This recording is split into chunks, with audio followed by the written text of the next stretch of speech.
اب پہلی بات تو یہ سوچئے، کیا انسان ہر وقت نماز پڑھتا ہے، ہمیشہ روزہ رکھتا ہے؟ جب اللہ کہہ رہا میں نے تو پیدا ہی کیا میری عبادت کے لیے، کوئی اور کام اگر وہ کر رہا ہے تو وہ میرے مقصد تخلیق کے خلاف کر رہا ہے۔ وَمَا خَلَقْتُ الْجِنَّ وَالْإِنسَ إِلَّا لِيَعْبُدُونِ، میں نے تو جنوں اور انسانوں کو صرف اس لیے پیدا کیا کہ میری عبادت کریں۔ تو اصل میں بات کیا ہے، یہ نماز، روزہ، حج اور زکوٰۃ یہ بھی عبادات تو ہیں، اصل عبادت کچھ اور ہے۔ اصل عبادت کیا ہے؟ الحمدللہ وکفا والصلاة والسلام علی عبادہ الذین اصطفیٰ، خصوصاً علی افضلہم وخاتم النبیین محمد الامین وعلی آلہ وصحبہ اجمعین۔ اما بعد فاعوذ باللہ من الشیطان الرجیم، بسم اللہ الرحمن الرحیم۔ رب اشرح لی صدری ویسر لی امری واحلل عقدۃ من لسانی یفقہوا قولی۔ اللہم ربنا الہمنا رشدنا واعذنا من شرور انفسنا، اللہم ارنا الحق حقا وارزقنا اتباعہ وارنا الباطل باطلا وارزقنا اجتنابہ، اللہم وفقنا لما تحب وترضى، آمین یا رب العالمین۔ معزز حاضرین اور محترم خواتین، السلام علیکم ورحمۃ اللہ وبرکاتہ۔ آپ کے علم میں ہے کہ میرا آج کی گفتگو کا عنوان ہے کلمہ طیبہ، اور اس کے حوالے سے یا اس کی روشنی میں ہمارے دینی فرائض۔ بچپن میں مجھے امید ہے کہ بہت سے لوگ خوش نصیب ایسے ہوں گے اس مجمع میں جن کی تعلیم کا آغاز قاعدہ یسرنا القرآن سے ہوا ہو یا نورانی قاعدے سے ہوا ہو، اور پھر اس کے بعد حضرت مولانا مفتی کفایت اللہ رحمۃ اللہ علیہ کے کتابچے تعلیم الاسلام جو ہے انہیں پڑھائے گئے ہوں۔ ظاہر بات ہے کہ آج کل وہ رواج ختم ہو چکا ہے، آج کا ہمارا دور مادہ پرستی کا ہے۔ ہماری تعلیم میں بھی آپ کو معلوم ہے کہ کنڈر گارٹن جو ہے اس سے بات شروع ہوتی ہے، اور ممی اور پاپا یہ الفاظ جو ہیں وہ بچوں کو سکھائے جاتے ہیں، اللہ اور اس کے رسول کا نام عام طور پر نہیں پڑھایا جا رہا۔ لیکن یاد ہوگا آپ کو کہ اس سلسلے میں سب سے پہلے ایمان مفصل، ایمان مجمل یاد کرائے جاتے تھے، ایمان کیا کیا ہے، پھر 6 کلمے پڑھائے جاتے تھے۔ یہ 6 کلمے یوں سمجھیے کہ اسلام کی تعلیمات کا لب لباب اور خلاصہ ہے۔ ان میں سے پہلے 2 کلمے کیا ہیں جو اہم ترین ہیں؟ کلمہ طیبہ، لا الہ الا اللہ محمد رسول اللہ صلی اللہ علیہ وسلم۔ یہ مختصر ترین کلمہ ہے، اسے ہم کلمہ طیبہ کہتے ہیں، اور یہ سمجھیے کہ ہمارے دین کی جڑ اور بنیاد اور اساس ہے۔ دوسرا کلمہ اسی میں لفظ شہادت کا اضافہ ہو کر اشہد ان لا الہ الا اللہ واشہد ان محمد رسول اللہ صلی اللہ علیہ وسلم۔ یہ کلمہ شہادت جو ہے یہ اسلام میں داخلے کا شاہ درا ہے۔ شاہ درا، در کہتے دروازے کو، شاہ درا بہت بڑا دروازہ۔ جو لوگ دلی سے واقف ہیں انہیں یاد ہوگا، معلوم ہوگا کہ دلی جو ہے وہ جمنا ندی یا جمنا دریا کے مغرب میں واقع ہے، اور مشرق سے جو بھی آتا ہے یو پی سے، اس کو پہلے ایک قصبے سے گزرنا پڑتا ہے، جس کے بعد پل آتا ہے جمنا کا، اور اس قصبے کا نام ہے شاہدرہ پل۔ اسی طرح کا شاہدرہ ایک لاہور میں ہے۔ لاہور جو ہے وہ راوی کے جنوب مشرقی کنارے پر ہے، آباد ہے شہر۔ اب جو بھی پشاور سے، سرحد سے، اسلام آباد سے، پورے پنجاب سے لوگ آتے ہیں تو انہیں لاہور میں داخل ہونے کے لیے دریائے راوی کراس کرنا ہوتا ہے، لہذا وہاں بھی ایک قصبہ ہے جس کا نام شاہدرہ ہے۔ شاہدرہ یہ بڑا در ہے کہ جس سے داخل ہو کر آپ دلی میں یا لاہور میں داخل ہوں گے۔ اسی طرح میں نے عرض کیا کہ اسلام میں داخلے کے لیے شاہدرہ جو ہے وہ ہے اشہد ان لا الہ الا اللہ واشہد ان محمد رسول اللہ صلی اللہ علیہ وسلم۔ آج میں انہی 2 کے حوالے سے آپ کے سامنے کچھ باتیں رکھ رہا ہوں۔ باتیں بالکل بنیادی ہیں، اور میں سمجھتا ہوں کہ آپ کے ذہنوں کے اندر موجود ہیں۔ صرف یہ ہے کہ آپ نے شاید زیادہ کبھی شعوری طور پر توجہ نہ دی ہو اور ان کے بارے میں کہیں گہرا غور و فکر نہ کیا ہو. دیکھیے پہلا جز کیا ہے؟ لا الہ الا اللہ، کلمہ توحید ہے. یہ اللہ کے سوا کوئی معبود نہیں. اب اس کا تقاضا کیا ہے؟ اور دوسرا جز ہے محمد الرسول اللہ صلی اللہ علیہ وسلم.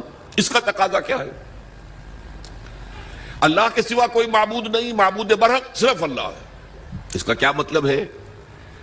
عبادت صرف اس کی ہوگی، کوئی معبود نہیں اللہ کے سوا، عبادت اسی کی ہوگی. اس عبادت کا مفہوم کیا ہے؟ قرآن مجید میں بہت سے انبیاء کی اور رسولوں کی دعوت بیان ہوئی اور نام بنام کہا گیا. ان کی دعوت کیا تھی؟ ان اعبدوا اللہ ما لکم من الہ غیرہ، اللہ کی عبادت کرو، تمہارا کوئی الہ اس کے سوا نہیں. اس کے ساتھ ہی بعض صورتوں میں ایک لفظ کا اضافہ ہوتا ہے. سورہ شعراء میں ان اعبدوا اللہ واطیعون، عبادت اللہ کی کرو، میری اطاعت کرو. تو اللہ کی عبادت کیا ہے جس کے لیے سورہ زاریات میں فرمایا وَمَا خَلَقْتُ الْجِنَّ وَالْإِنسَ إِلَّا لِيَعْبُدُونَ، میں نے نہیں پیدا کیا ہے جنوں اور انسانوں کو مگر صرف اس لیے کہ میری عبادت کریں. تو معلوم ہوا کہ لا الہ الا اللہ کا تقاضا کیا ہے؟ ہمہ تن ہمہ وقت اللہ کی عبادت. یہ عبادت کیا ہے؟ بدقسمتی سے مسلمانوں پر جو زوال آنا شروع ہوا خلافت راشدہ کے بعد سے، ایک زوال اسلام کا شروع ہو گیا، اگرچہ مسلمانوں کا تو عروج جاری رہا. دور بنو امیہ میں، دور بنو عباس میں دنیاوی اعتبار سے سطوت، شان اور شوکت بڑھتی چلی گئی، لیکن اسلام جو ہے اس کے اندر زوال شروع ہو گیا. سب سے پہلا زوال کیا آیا؟ وہ خلافت کہ جو مسلمانوں کو اپنے میں سے کسی بہترین شخص کا انتخاب کر کے جس کا تعین ہونا چاہیے تھا، وہ خلافت موروثی عہدہ بن گئی، خاندانی بات بن گئی، قبائلی بات بن گئی. یہ ہمارے زوال کا پہلا مظہر تھا. بہرحال اس کے بعد رفتہ رفتہ ہمارے تصورات بھی کچھ محدود ہوتے چلے گئے. ہوتے ہوتے بات یہاں تک پہنچی کہ عبادت کا مطلب ہے نماز، روزہ، حج اور زکوٰۃ. اب پہلی بات تو یہ سوچئے، کیا انسان ہر وقت نماز پڑھتا ہے، ہمیشہ روزہ رکھتا ہے؟ جب اللہ کہہ رہا میں نے تو پیدا ہی کیا میری عبادت کے لیے، کوئی اور کام اگر وہ کر رہا ہے تو وہ میرے مقصد تخلیق کے خلاف کر رہا ہے. وَمَا خَلَقْتُ الْجِنَّ وَالْإِنسَ إِلَّا لِيَعْبُدُونَ، میں نے تو جنوں اور انسانوں کو صرف اس لیے پیدا کیا کہ میری عبادت کریں. تو اصل میں بات کیا ہے؟ یہ نماز، روزہ، حج اور زکوٰۃ یہ بھی عبادات تو ہیں، اصل عبادت کچھ اور ہے. اصل عبادت کیا ہے؟ عبد کہتے ہیں غلام کو. غلام پچھلے زمانے کا تصور کیجئے، یہ ایسا نہیں تھا جیسے آپ کسی کو ملازم رکھ لیں. آج امپلائر امپلائی ریلیشن شپ یہ اور ہے. آپ نے کسی کو ملازم رکھا ہے، فرض کیجئے دہاڑی پر رکھا ہے، وہ 8 گھنٹے کام کرے گا پھر چھٹی کرے گا. اس کے بعد وہ آپ کا کوئی تابع نہیں ہے، آپ کا غلام نہیں ہے، بلکہ آپ کا بھی ایک ہی ووٹ ہوگا. جب الیکشن ہوگا اس کا بھی ایک ہی ووٹ ہوگا. تو اصل میں غلام جو ہوتا تھا وہ ہمہ وقت، ہمہ تن، ہمہ جہت، ہمہ وجوہ بندگی کرتا تھا، اطاعت کرتا تھا. ملازم کہہ سکتا تھا کہ میرے تو اوقات ختم ہو گئے. آپ نے کسی کو رکھا خانسامہ کی حیثیت سے، اور فرض کیجئے ابھی فلش سسٹم نہیں آیا تھا تو بیت الخلاء جو ہے آپ جس طرح کے ہوتے تھے سب کو یاد ہے. کسی دن بھنگن نہیں آئی، آپ کہیں اس سے خانسامہ سے کدھر جاؤ بیت الخلاء صاف کراؤ، وہ صاف کیا کہ صاحب میں تو خانسامہ ہوں، میں آپ کو کھانا پکا کر دینے کا پابند ہوں، میں یہ آپ کا بیت الخلاء صاف کرنے کا تو پابند نہیں ہوں. کہے گا کہ نہیں کہے گا؟ لیکن غلام نہیں کہہ سکتا. غلام تو ملکیت ہے، وہ 24 گھنٹے کا مطیع ہے، جو کام کہا جائے کرنے پر مجبور ہے، انکار نہیں کر سکتا. اور آپ کو معلوم ایک اور بات ہونی چاہیے کہ غلام تو خود مملوک ہوتا ہے، اس کی ملکیت کوئی نہیں ہوتی. آقا نے کوئی اگر کوٹھڑی دے دی ہے کہ تم رات کو اس میں سو جایا کرو تو کیا وہ اس کوٹھڑی کا مالک ہو گیا؟ آقا نے کوئی چارپائی دے دی ہے اس پر سویا کرو تو کیا چارپائی کا مالک ہو گیا؟ نہیں، قطعاً نہیں، خود مملوک ہے. اور پچھلے زمانے میں غلاموں کا معاملہ کیا تھا؟ آقا جب چاہے ذبح کر دے، قتل کر دے، کوئی مقدمہ نہیں بنے گا، نہ 302 کا نہ 304 کا۔ کیوں؟ جیسے آپ کی بکری آپ کی ملکیت تھی، آپ نے ذبح کیا، گوشت کھا لیا، کوئی پوچھ سکتا آپ سے؟ میری بکری تھی بھائی، میں نے ذبح کیا، Who are you to ask me؟ اسی طرح غلام میری ملکیت ہے، میں نے قتل کر دیا، میں نے اپنا نقصان کیا ہے نا۔ میں اس غلام کو فروخت کرتا تو کچھ پیسے مل جاتے مجھے، لیکن اختیار میرا ہے، میں نے اسے قتل کر دیا۔ اس معنی میں اللہ کا غلام بن جانا، اللہ کا بندہ بن جانا، یہ بندہ جو ہے یہ فارسی کا لفظ ہے، عبد عربی کا لفظ ہے۔ عبد سے عبادت بنا، بندے سے بندگی بنا۔ چنانچہ شیخ سعدی کا شعر ہے مشہور، جو مسجدوں میں پہلے لکھا جایا کرتا تھا۔ آج کل تو ہمارا نئی قسم کی مسجدوں کے ڈیزائن بنتے ہیں نا، پچھلے زمانے میں کیا ہوتا تھا؟ اس در کے اوپر چوکٹا بنا ہوا ہے، روز محشر کے جانگ اداس بود، اولی پرسش نماز بود۔ وہ قیامت کا دن جو بہت سخت ہے، پہلا حساب نماز کا ہوگا۔ اور یہ شعر میں لکھا ہوتا تھا، زندگی آمد برائے بندگی، زندگی بے بندگی شرمندگی۔ یہ زندگی ہمیں ملی ہی بندگی کے لیے ہے، وَمَا خَلَقْتُ الْجِنَّ وَالْإِنسَ إِلَّا لِيَعْبُدُونِ۔ تو اگر ہم بندگی نہیں کرتے اللہ کی تو شرمندگی ہی شرمندگی ہے، گویا کہ ہم اپنے مقصد تخلیق کو تو پورا نہیں کر رہے۔ آپ نے قلم بنایا تھا لکھنے کے لیے، لکھتا نہیں ہے تو اٹھا کے پھینک دیں گے، آپ اس کو کوڑے میں ڈالیں گے۔ لہذا انسان کی تخلیق اور جنوں کی تخلیق بندگی کے لیے ہوئی۔ زندگی آمد برائے بندگی، زندگی بے بندگی شرمندگی۔ یہ ہما وقت، ہما تن، ہما وجوہ، ہما جہت اللہ کی اطاعت، یہ ہے عبادت۔ اس عبادت کے لیے عبادات ہمیں دی گئی ہیں۔ جیسے یہ اگر کھڑا ہوا ہے شامیانہ تو آپ نے دیکھا یہ جو بانس کھڑے ہوئے ہیں، یہ عبادت جو ہے اس کی چھت سمجھ لیجئے 4 ستونوں پر کھڑی ہے، نماز، روزہ، حج، زکات۔ نماز کس لیے؟ تاکہ 5 مرتبہ تازہ کر لو اللہ سے عہد بندگی، ایاک نعبد و ایاک نستعین۔ کہیں بھول مت جانا، صبح ہوئی ہے پہلے اپنا اللہ سے بندگی کا عہد تازہ کر لو، پھر دکان پر جانا، پھر دفتر میں جانا، اور پھر دوپہر میں پھر نکلو، پھر تازہ کرو۔ وہ آپ کا لنچ آور ہوگا لیکن اس میں اللہ کو پہلے یاد کرو۔ پھر جب بہت زیادہ ایکٹیویٹی کا ٹائم ہوتا ہے شام کا، پھر یاد کرو اللہ کو عصر کے وقت، پھر مغرب کے وقت، پھر رات کو عشاء، 5 دفعہ یاد کرو اقم الصلاۃ لذکری، کہ تمہیں یہ بات یاد رہے کہ ہم اللہ کے بندے ہیں اور ہمارا کام بندگی ہے، ہما تن، ہما وجوہ، ہما وقت اللہ کی عبادت۔ روزہ کیوں دیا؟ تاکہ نفس کے اندر جو شیطنت ہے، ان النفس لامارۃ بالسوء، اس نفس کو کنٹرول کرنے کی عادت ہو جائے۔ بھوک برداشت کرو، کسی وقت کھانے کو حلال چیز نہیں مل رہی تو بھوک برداشت کرو، فوراً کسی حرام شے کے اندر منہ نہ مار دو، تمہارے اندر عادت ہونی چاہیے۔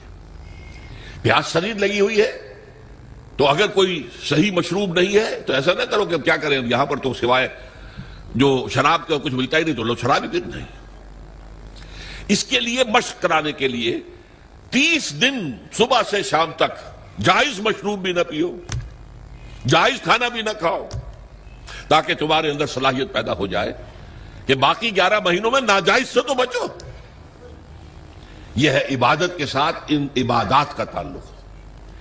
ایک بڑی ہمارے اندر جو ہے نفس کی خواہش، دولت پرستی، اس کو نکالنے کے لیے صدقہ، خیرات، انفاق، خرچ کرو خرچ کرو خرچ کرو، تاکہ یہ دولت کی محبت دل میں سے کھرچی جائے۔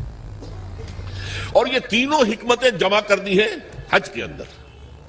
حج میں احرام کے اندر پابندیاں ہوتی ہیں، وہ روزے کے مشابہ ہیں، بڑی رقم خرچ ہوتی ہے، یہ زکوٰۃ و صدقات کے مشابہ ہو گئی۔ اس میں تلبیہ ہوتا ہے، لبیک اللہم لبیک لبیک لا شریک لک لبیک ان الحمد والنعمت لک والملک لا شریک لک، یہ اللہ کا ذکر ہو رہا ہے۔ تو ذکر اور انفاق اور نفس کو کنٹرول کرنا، یہ تینوں چیزیں جمع کر دی حج میں، وہ جامع عبادات، جامع العبادات۔ لیکن ان عبادتوں کے اوپر چھت آئے گی اسلام کی پوری، ہما جہت، ہما وقت اللہ کی بندگی، اللہ کی اطاعت۔ یہ جو عبادت ہے، ایک بات اور نوٹ کر لیجئے، یہ عبادت جو ہے زبردستی بھی دنیا میں کرائی جاتی رہی۔ مثلا بنی اسرائیل پر فرعون مسلط تھا، اپنے احکام منواتا تھا کہ نہیں؟ ہم پر انگریز حاکم تھا، اپنا قانون نافذ کرتا تھا کہ نہیں؟ تم اپنے قانون رکھو گھروں میں. تمہارے کتاب میں لکھا چور کے ہاتھ کاٹو، ہم نہیں کاٹیں گے. تمہاری سنت ہے رسول کی، شادی شدہ ہو زانی یا زانیہ اس کو رجم کرو، غیر شادی شدہ 100 کوڑے لگاؤ اور اعلان برسر عام لگاؤ. جاؤ رکھو اپنے گھر میں، آیتیں پڑھ لیا کرو، ثواب لے لیا کرو. یہاں تو ہمارا قانون چلے گا. اور ہم اطاعت کرتے تھے کہ نہیں؟ یہ اطاعت جو ہے یہ فورس تھی، زبردستی کی تھی، جبر کے ساتھ تھی. اس کو عبادت نہیں کہیں گے.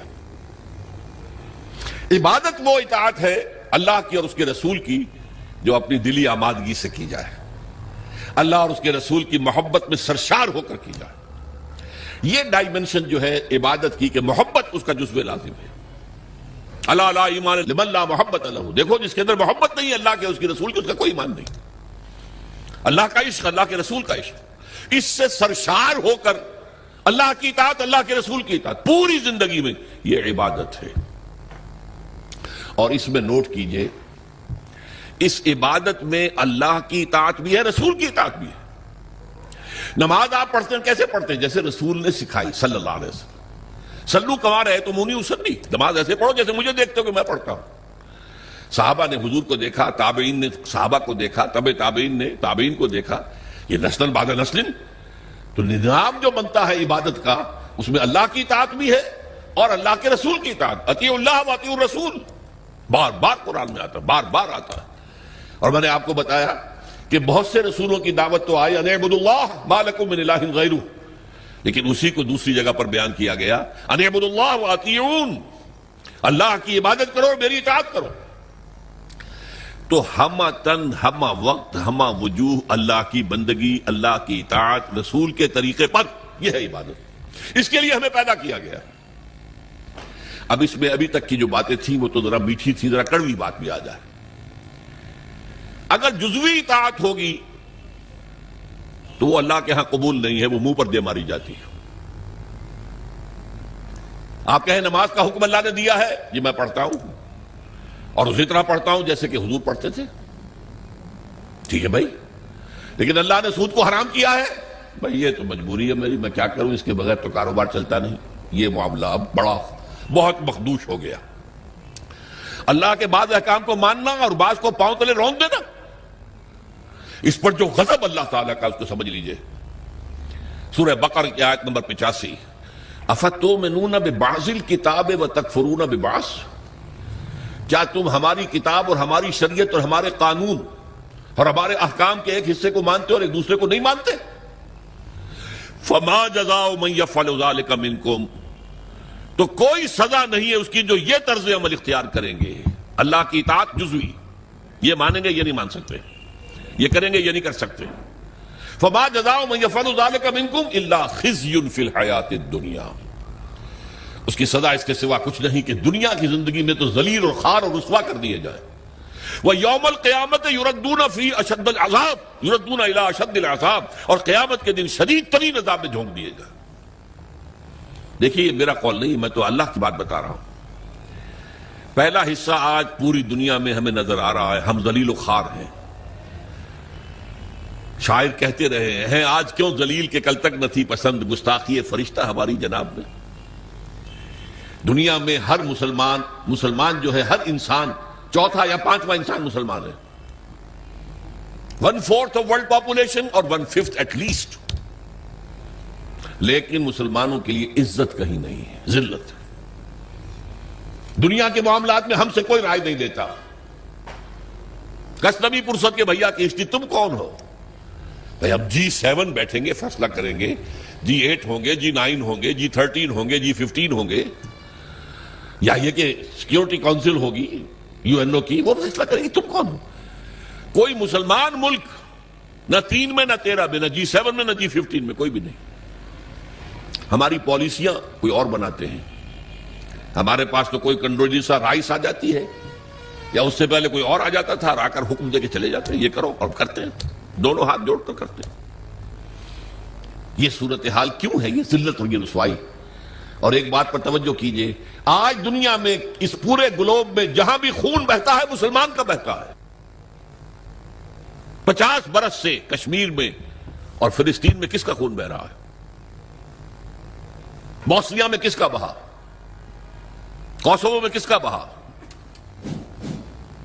مقدونیہ میں کس کا بہا؟ چچنیا میں کس کا خون بہ رہا ہے؟ فلپائنز میں کس کا خون بہ رہا ہے؟ تھائی لینڈ میں اب شروع ہو گیا ہے. ایک صوبے میں مسلمان اکثریت میں ہیں، وہ چاہتے ہیں کہ ہمیں علیحدہ ملک دیا جائے. ان کے اوپر گولیاں برس رہی ہیں، مارا جا رہا ہے ان کو. اس سے پہلے صومالیہ میں کس کا خون بہا تھا؟ نوٹ کر لیجئے، آج اس کرۂ ارضی پر خون جہاں بہ رہا ہے وہ مسلمان کا. افغانستان میں لاکھوں مار دیے، اور آپ کو معلوم ہے کہ عراق کے اندر کتنے لاکھ مار دیے گئے کچھ اندازہ ہی نہیں، اور ابھی تک معاملہ چل رہا ہے. یہ ذلت اور رسوائی کیوں ہے؟ کہ ہم اپنی پوری زندگی میں اللہ کی بندگی نہیں کر رہے. لہذا اللہ نے کہا ذلت رسوائی، ضربت علیہم الذلۃ والمسکنہ. اب ذلت اس دنیا میں، تذلل اور ذلت، یہ تمہارا مقدر ہے، یہ سزا ہے اللہ کی. بش کا باپ کچھ نہیں کر سکتا، شیرون کا باپ کچھ نہیں کر سکتا جب تک کہ اذن رب نہ ہو، پتہ نہیں ہل سکتا جب تک کہ اذن رب نہ ہو. کیوں ہو رہا ہے یہ اللہ کی سزا ہے. فما جزاء من يفعل ذلك منكم الا خزي في الحياة الدنيا ويوم القيامة يردون الى اشد العذاب.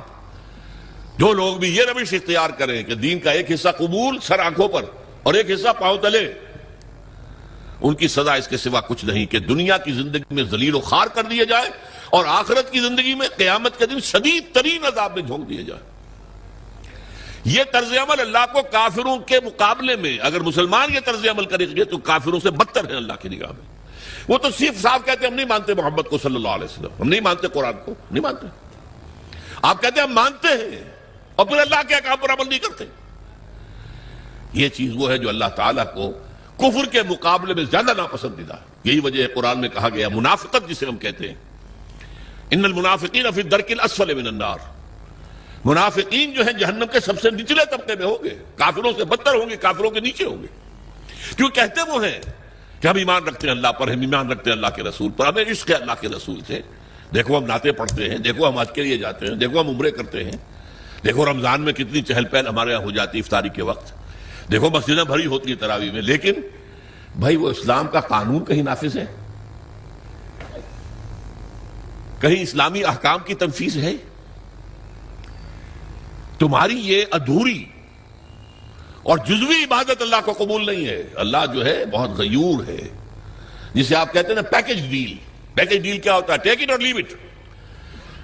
ہمیں تمہاری کوئی ضرورت نہیں ہے، اللہ تو غنی ہے عن العالمین. ہمارا دین لینا ہے پورا لو ورنہ دفع ہو جاؤ. یا ایھا الذین آمنوا ادخلوا فی السلم کافہ. اہل ایمان اسلام میں داخل ہو پورے کے پورے سموچے. جزوی اسلام اسلام نہیں ہے، جزوی عبادت عبادت نہیں ہے، جزوی بندگی بندگی نہیں ہے، بلکہ ڈٹائی ہے. ڈٹائی اللہ کے ساتھ مذاق ہے. قرآن مجید میں آیا ہے نا کہ یہ لوگ جو ہیں یخادعون اللہ والذین آمنوا وما یخدعون الا انفسهم، یہ دھوکہ دینا چاہتے ہیں اللہ کو اور اہل ایمان کو، حالانکہ دھوکے اپنے آپ کو ڈالا ہوا. تو پہلی بات بڑی سخت ہو گئی. اسی لیے اقبال کہتا ہے چوبی گویم مسلمانم بلرزم کہ دانم مشکلات لا الارا. میں جب کہتا ہوں میں مسلمان ہوں تو مجھ پر لرزہ طاری ہوتا ہے، اس لیے کہ مجھے معلوم ہے لا الہ الا اللہ کہہ دینا آسان ہے، اس پر پورا اترنا بہت مشکل ہے. اللہ کی ہمہ تن، ہمہ وقت، ہمہ وجوہ، ہمہ جہت اطاعت، رسول کی اطاعت کے ذریعے سے یہ عبادت ہے جس کے لیے کہ ہمیں پیدا کیا گیا. اب صورتحال اس وقت کیا ہے؟ ظاہر بات ہے کہ میں اور آپ یہاں پر اللہ کا شریعت نافذ ایک دم تو نہیں کر سکتے، لیکن ہماری عبادت جو ہے وہ تو ادھوری ہو گئی. ہم اس ملک کے فرد ہیں، ہم شہری ہیں، ہم ووٹ ڈالتے ہیں، ہم لوگوں کو چنتے ہیں، وہ جا کر جو ہے حکومتیں بناتے ہیں. لیکن حکومت وہ ہے جو اللہ کے احکام کو نافذ نہیں کر رہی، جس کو کہا گیا وَمَن لَّمْ يَحْكُم بِمَا أَنزَلَ اللَّهُ فَأُولَٰئِكَ هُمُ الْكَافِرُونَ. جو اللہ کی اتاری ہوئی شریعت کے مطابق فیصلے نہیں کرتے وہی تو کافر ہیں. تم نے کسے کافر سمجھا ہے؟ بتوں سے تجھ کو امیدیں، خدا سے نو امیدی. مجھے بتا تو صحیح اور کافری کیا ہے؟ کافری تو یہی ہے وَمَن لَّمْ يَحْكُم بِمَا أَنزَلَ اللَّهُ فَأُولَٰئِكَ هُمُ الْفَاسِقُونَ وَمَن لَّمْ يَحْكُم بِمَا أَنزَلَ اللَّهُ فَأُولَٰئِكَ هُمُ الظَّالِمُونَ. یہ 3 فتوے ہیں مفتی اعظم، اللہ سے بڑا مفتی تو کوئی نہیں، اور 3 فتوے اس کے ہیں یہ جو اللہ کی اتاری ہوئی شریعت کے مطابق فیصلے نہیں کہتے، وہی تو کافر ہیں، وہی تو مشرک ہیں، وہی تو فاسق ہیں، باغی۔ یہ سورہ مائدہ کے 7ویں رکوع کے اندر یہ تینوں فتوے موجود ہیں۔ اب کیا کریں؟ ہمارا پورا معاشی نظام سود پر مبنی، انٹرسٹ بیس کیپیٹلسٹک سسٹم، یہودیوں کا ایجاد کردہ نظام بینکنگ آج پوری دنیا میں ہے۔ اب ہم بھی اس کے اندر زیادہ سے زیادہ آپ یہی کر سکیں گے نا کہ براہ راست ملوث نہ ہوں، نہ آپ بینک سے قرضہ لیں سود پر، نہ بینک میں رقم رکھیں اور سود لینے کے لیے، یہ تو کر سکتے ہیں آپ، یہ بھی آپ نہیں کرتے تو آپ مجرم ہیں۔ لیکن یہ ہے کہ آپ اپنی معیشت سے سود کو خارج تو نہیں کر سکتے۔ حضور نے فرمایا ایک زمانہ آئے گا کہ لوگ اگر سود کھائیں گے نہیں تب بھی سود کا دخان، دھواں اور سود کا غبار، گردہ ان کے اندر جائے گا لازماً۔ کیوں؟ گندم کا ایک دانہ آپ کھاتے ہیں، اس کے لیے بیج خریدا گیا تھا سودی قرضے پہ، اس کے لیے فرٹیلائز خریدے گئے سودی قرضے پہ، پیسٹی سائیڈ خریدے گئے سودی قرضے پر، اس کے لیے جو ٹریکٹر خریدا گیا سودی قرضے پر، فصل کاٹنے کے لیے ہارویسٹر دیا گیا سودی قرضے پر۔ تو ایک ایک دانے میں سود ہے، کیا کریں گے آپ؟ کھائیں گے، آپ کے اندر جائے گا۔ اور حضور نے 2 الفاظ ایسے استعمال کیے، دخان یا غبار۔ کبھی کبھی آپ کو معلوم ہے کہ فضا میں ایک گردہ سا چھا جاتا ہے پوری فضا میں، اب آپ کیا کریں گے؟ سانس لینا بند کر دیں گے؟ سانس لیں گے تو مریں گے، بند کر دیں گے تو مریں گے۔ لہذا وہ گردہ آپ کے اندر، آپ کے پھیپھڑوں میں جائے گا، لامحال، آپ کو اختیار تو کوئی نہیں۔ اور دھواں، کہیں آپ کے گھر کے اندر آگ لگ گئی ہے، کسی ہوٹل میں آپ ہیں وہاں آگ لگ گئی ہے، دھواں، کیا کریں گے آپ؟ سانس لینا بند کر دیں گے؟ سانس تو لیں گے جینے کے لیے، دھواں اندر جائے گا کہ نہیں؟ تو براہ راست کوئی شخص سود کھائے نہ کھائے، اس کا غبار یا اس کا دخان، اس کا دھواں لازماً اس کے اندر جائے گا۔ تو اب کیا کریں؟ جب تک پورے دین کو قائم نہ کیا جائے اس وقت تک ہماری بندگی جزوی بندگی ہے، ہماری عبادت جزوی عبادت ہے۔ اس گناہ کا کیا کفارہ ہے؟ دیکھیے پچھلے زمانے میں، آج کل تو کنویں ہیں نہیں، کنویں میں کوئی بلی گر گئی، کوئی کتا گر گیا، اب اس کی لاش نکالتے تھے، اور ساتھ ہی کتنے ڈول پانی نکالیں گے تو اب یہ پاک ہوگا، تھا کہ نہیں؟ میرے اندر اگر گناہ جا رہا ہے، دھواں جا رہا ہے سود کا، میں سانس لے رہا ہوں اس فضا میں جس میں اللہ کا دین قائم نہیں ہے، تو میرے اندر گناہ جا رہا ہے، گناہ جا رہا ہے، گناہ جا رہا ہے۔ اس کا کفارہ کیا ہوگا؟ اس کو صفائی کیسے کریں گے؟ تن من دھن لگا دو اللہ کے دین کو قائم کرنے کے لیے۔ ابھی یہ عزیزم نوید صاحب جو کہہ رہے تھے بار بار اقامت دین، اقامت دین، کیا مطلب ہے اقامت دین کا؟ دین کو قائم کرنا، پورا دین۔ جیسے آپ کہتے ہیں ایک ہے نماز پڑھنا، ایک ہے نماز قائم کرنا، زمین و آسمان کا فرق ہے نا۔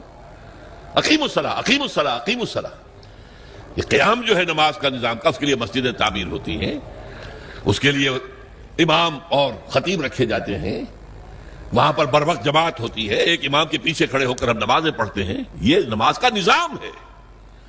اسی طریقے سے دین کا نظام، اقیم الدین، دین کو قائم کرو، اور اسی کو کہا وَيَكُونَ الدِّينُ كُلُّهُ لِلَّهِ، دین پورا کا پورا اللہ کا ہو جائے۔ فوجداری قوانین بھی اسی کے ہوں، دیوانی قوانین بھی اسی کے ہوں، وراثت کا قانون بھی اسی کا ہو، سود کو جڑ سے نکال کے پھینکا جائے، بیع و شرع کی جو حرام شکلیں ہیں ان کو ختم کیا جائے، جوئے کا خاتمہ کیا جائے، بے پردگی بے حیائی کا خاتمہ کیا جائے۔ یہ سارا کام اگر آپ کریں تو اس میں جو تن لگے گا، جو من لگے گا، جو آپ کا دھن لگے گا، جو آپ کا وقت لگے گا، یہ کفارہ ہے کہ جزوی بندگی کی وجہ سے جو گناہ ہو رہا ہے اس کا کفارہ ہو جائے گا۔ اگر آپ یہ نہیں کرتے تو اس کا مطلب یہ کہ آپ بھی اسی نظام کے حامی ہیں۔ وہ دیکھیے جو کہا تھا نا بش نے یا اس کے سیکریٹری پاول نے 11 ستمبر 2001 کو، آر یو ود اس اور اگینسٹ اس، یاد ہے؟ اور ہمارا کمانڈو صدر، اور وہ پتاشے کی طرح بیٹھ گیا تھا آپ کے ساتھ۔ جی اللہ بھی یہ کہتا ہے تم میرے ساتھ ہو یا میرے خلاف ہو، نو گرے ایریا ان بٹوین، یا میرے ساتھ ہو، میرے وفادار ہو، تو جتنے دین پر عمل کر سکتے ہو اتنے پر تو کرو نا. نمبر 1، آخر سود سے غبار سے نہیں بچ سکتے، براہ راست تو سود سے بچو. نہ سود پہ رقم رکھ کر کھاؤ اور نہ سود پر رقم لے کر اپنا کاروبار بڑھاؤ، اپنی بلڈنگیں جو ہیں اور اونچی کرو. نہیں، یہ تو کر سکتے ہو نا. پردہ تو اپنے گھر میں راج کر سکتے ہو کہ نہیں؟ اللہ کا شکر ہے ابھی پاکستان میں تو کوئی ایسا ڈکٹیٹر نہیں آیا. اگر کوئی زیادہ وقت مل گیا ہماری شامت اعمال سے اس شخص پرویز مشرف کو، تو شاید وہ وقت بھی آ جائے کہ پردے پر پابندی کر دی جائے، کوئی عورت برقع نہیں پہنے گی. ہو چکا ہے دنیا میں، محسن ممالک میں ہوا. مصطفیٰ کمال پاشا جو آئیڈیل ہے اس کا، اس نے یہی تو کیا تھا. پردہ ختم، انگریزی لباس پہننا لازم. عربی میں نہیں اذان دے سکتے ہو، نہ نماز پڑھ سکتے، ترکی زبان میں نماز پڑھو، ترکی زبان میں اذان. یہ سارا کمال اتا ترک نے کیا تھا، اور اس نے آتے ہی کہا تھا کہ میرا آئیڈیل وہ ہے. یہ تو اللہ کو معلوم ہے کل کیا ہونا ہے. بڑے بڑے جبار اور بڑے بڑے طاقتور لوگ آئے ہیں، اور آج نسیم منسیاں ہیں. کہاں گیا وہ فیلڈ مارشل ایوب خان؟ کہاں گیا وہ یحییٰ خان؟ کہاں گیا بھٹو؟ کہاں گیا ضیاء الحق؟ تو بڑے بڑے تنتنے والے، بڑے بڑے دبدبے والے لوگ آئے ہیں، وہ سب نسیم منسیہ ہو گئے. تو میں نہیں کہہ سکتا کہ اس کے لیے ابھی کتنے دن ہیں. اللہ تعالیٰ کی طرف سے اگر مہلت اسے ملے گی تو ہماری شامت اعمال کی وجہ سے ملے گی. اس لیے کہ حضور نے فرمایا ہے، کس قدر پیاری حدیثیں یاد آ گئی، اعمالکم اموالکم، تمہارے اپنے عمل تم پر حاکم ہو جاتے ہیں. تم خود بے ایمانی کرتے ہو تو بے ایمانی تمہارے حاکم ہوں گے. تم خود سودی لین دین میں ملوث ہو تو سود کا نظام ہی تمہارے اوپر رہے گا. اعمالکم اموالکم.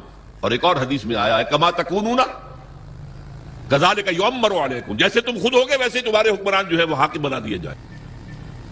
اسی لیے جو نوید صاحب کہہ رہے تھے، پہلے اپنے آپ کو بدلو. ان اللہ لا یغیر ما بقوم حتی یغیروا ما بانفسہم. خدا نے آج تک اس قوم کی حالت نہیں بدلی، نہ ہو جس کو خیال آپ اپنی حالت کے بدلنے کا. اس کے لیے کیا طریقہ کار ہوگا وہ میں بعد میں عرض کروں گا. ابھی میں نے 2 نقطے بتائے. لا الہ الا اللہ کا تقاضا کیا ہے؟ اللہ کی ہمتن، ہمہ وقت، ہمہ وجوہ، ہمہ جہت اطاعت رسول کے ذریعے. اسی کا نام عبادت ہے. اسی کے لیے اللہ فرماتا ہے کہ جنوں اور انسانوں کو میں نے پیدا کیا. جیسے میں نے کہا تھا نماز تو ہر وقت نہیں پڑھتے آپ. جو پابندی سے پڑھتا ہے وہ بھی 2-2.5 گھنٹے ہی 24 گھنٹے میں لگتے ہوں گے نا اس کے نماز میں. باقی 21.5 گھنٹے کیا کرے گا؟ عبادت کرے گا. یعنی جو کام کرے گا شریعت کے دائرے میں کرے گا. یہی عبادت ہو رہی. کمائی کرے گا حلال ذریعے سے کرے گا، کھانا کھائے گا حلال کھائے گا. یہ پوری زندگی کے تمام کام عبادت ہیں اگر اللہ کے قانون کے مطابق کیے جائیں. یہی بغاوت ہیں اگر اللہ کے قانون کے خلاف کیے جائیں. اور دوسری بات میں نے آپ کو بتائی، یہ عبادت جزوی اللہ کو قبول نہیں ہے، بلکہ جزوی عبادت وہ تو منہ پر دے ماری جائے گی، جاؤ دفع ہو جاؤ، ٹیک اٹ اور لیو اٹ، یا ہمارا دین قبول کرو یا چھوڑ دو. اس کا جزوی معاملہ نہیں ہو سکتا. 50% مانتے ہیں یا 30% یا 33%. چلو 33% پہ پاس ہو جاتے ہیں نا بچے، ہمیں بھی 33% پہ پاس کر دو. اللہ کے ہاں یہ بات نہیں ہے. ٹیک اٹ اور لیو اٹ. اور اس کا عبادت کا حق صحیح معنی میں کب ادا ہوگا؟ جب پورا نظام اللہ تعالیٰ کے حکم کے مطابق قائم کر دیا جائے. تعزیرات ہوں، سزائیں ہوں، اللہ کی شریعت کے مطابق ہوں. دولت کی تقسیم ہو معاشرے میں، اللہ کے قانون کے مطابق ہو. اللہ کا نظام پوری زندگی کے اوپر غالب ہو جائے. اس کی جد و جہد اگر آپ کریں گے، اس کی کوشش کریں گے، اس میں تن من دھن لگائیں گے، تو یہ اس گناہ کا کفارہ ہو جائے گا جو ایک باطل نظام کے تحت رہنے سے خود بخود ہمارے اندر جا رہا ہے. گناہ جا رہا ہے، سود جا رہا ہے، ہر سانس کے ساتھ کفر جا رہا ہے ہمارے اندر. وَمَن لَّمْ يَحْكُم بِمَا أَنزَلَ اللَّهُ فَأُولَٰئِكَ هُمُ الْكَافِرُونَ. تو یہ 2 باتیں واضح ہو گئیں. لا الہ الا اللہ کا تقاضا کیا ہے اور اس کی تکمیل کب ہوتی ہے؟ جبکہ پورا نظام زندگی اللہ کے قانون کے مطابق قائم ہو جائے. اب آئیے محمد الرسول اللہ صلی اللہ علیہ وسلم، اس کا تقاضا کیا ہے؟ دیکھیے پہلی تو بات ہے اطاعت. رسول کی بھی اطاعت ہوگی، اطیعوا اللہ و اطیعوا الرسول، اطاعت کرو اللہ کی، اللہ کے رسول کی. لیکن اس کو میں نے شامل کر دیا عبادت کے اندر. اللہ کی اطاعت رسول کی اطاعت کے ذریعے سے ہوگی، تو اس کو بریکٹ کر دیا میں نے. اللہ کی اطاعت، رسول کی اطاعت، یہ مل کر عبادت بن گئے. دوسرا اصل تقاضا کیا ہے بحیثیت امت، یہ سمجھ لیجیے آپ۔ رسول کس لیے بھیجے جاتے تھے؟ لوگوں کے سامنے اللہ کے دین کو پیش کرنا، دعوت دینا، تبلیغ کرنا اور کوشش کرنا کہ اللہ کا دین قائم ہو جائے، اس لیے آتے تھے نا۔ اب حضور پر رسالت اور نبوت ختم، انسان تو ختم نہیں ہو گئے، ان کو یہ دعوت کون دے گا؟ اب یہ ہے رسول کے امتی ہونے کی حیثیت سے ہمارا فرض۔ قرآن مجید میں اس کے لیے کہا گیا ہے، اصطلاح ہے شہادت علی الناس، لوگوں پر حجت قائم کر دینا، تاکہ قیامت میں لوگ یہ نہ کہہ سکیں کہ اللہ ہمیں تو تیرا دین کسی نے پہنچایا ہی نہیں، ہم سے حساب کتاب کا ہے کا۔ میری بات سمجھ لیجئے، اگر کوئی دین پہنچا دے، اس کا حق ادا کر دے، اب ان کے پاس کوئی عذر نہیں ہوگا۔ اسی لیے فرمایا سورہ نساء میں، رسلا مبشرین ومنذرین لئلا یکون للناس علی اللہ حجۃ بعد الرسل وکان اللہ عزیزا حکیما۔ ہم نے اپنے رسولوں کو بھیجا بشارت دینے والے بنا کر۔ اللہ کی عبادت کرو گے تو بشارت ہے، راح و ریحان و جنت نعیم، اللہ تعالیٰ تمہیں اپنی جنتوں میں داخل کرے گا۔ اللہ کی عبادت سے سرکشی کرو گے تو پھر جہنم ہے، فماواہ جہنم وساءت مصیرا، اس کا ٹھکانہ جہنم ہے۔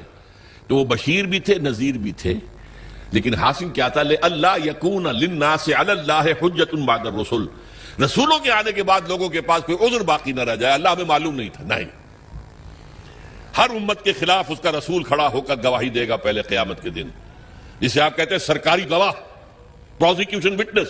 اے اللہ تیرا جس پیغام آیا تھا میرے پاس، میں نے انہیں پہنچا دیا تھا، اب اگر انہوں نے عمل نہیں کیا تو یہ ذمہ دار ہے۔ They can't plead ignorance، یہ نہیں کہہ سکتے ہمیں تو بتایا ہی نہیں گیا، میں نے بتا دیا تھا۔ یہ ہے ان کے خلاف شہادت بڑھے گی کہ اب یہ ذمہ دار ہے۔ بہت سادہ سی بات آپ کو سمجھا دوں مثال سے، آپ اپنے کسی عزیز کو کوئی پیغام بھیجتے ہیں، کل شام تک یہ کام میرا ضرور کر دینا، کر دینا، کر دینا، کر دینا، ورنہ مجھے بہت نقصان ہو جائے گا۔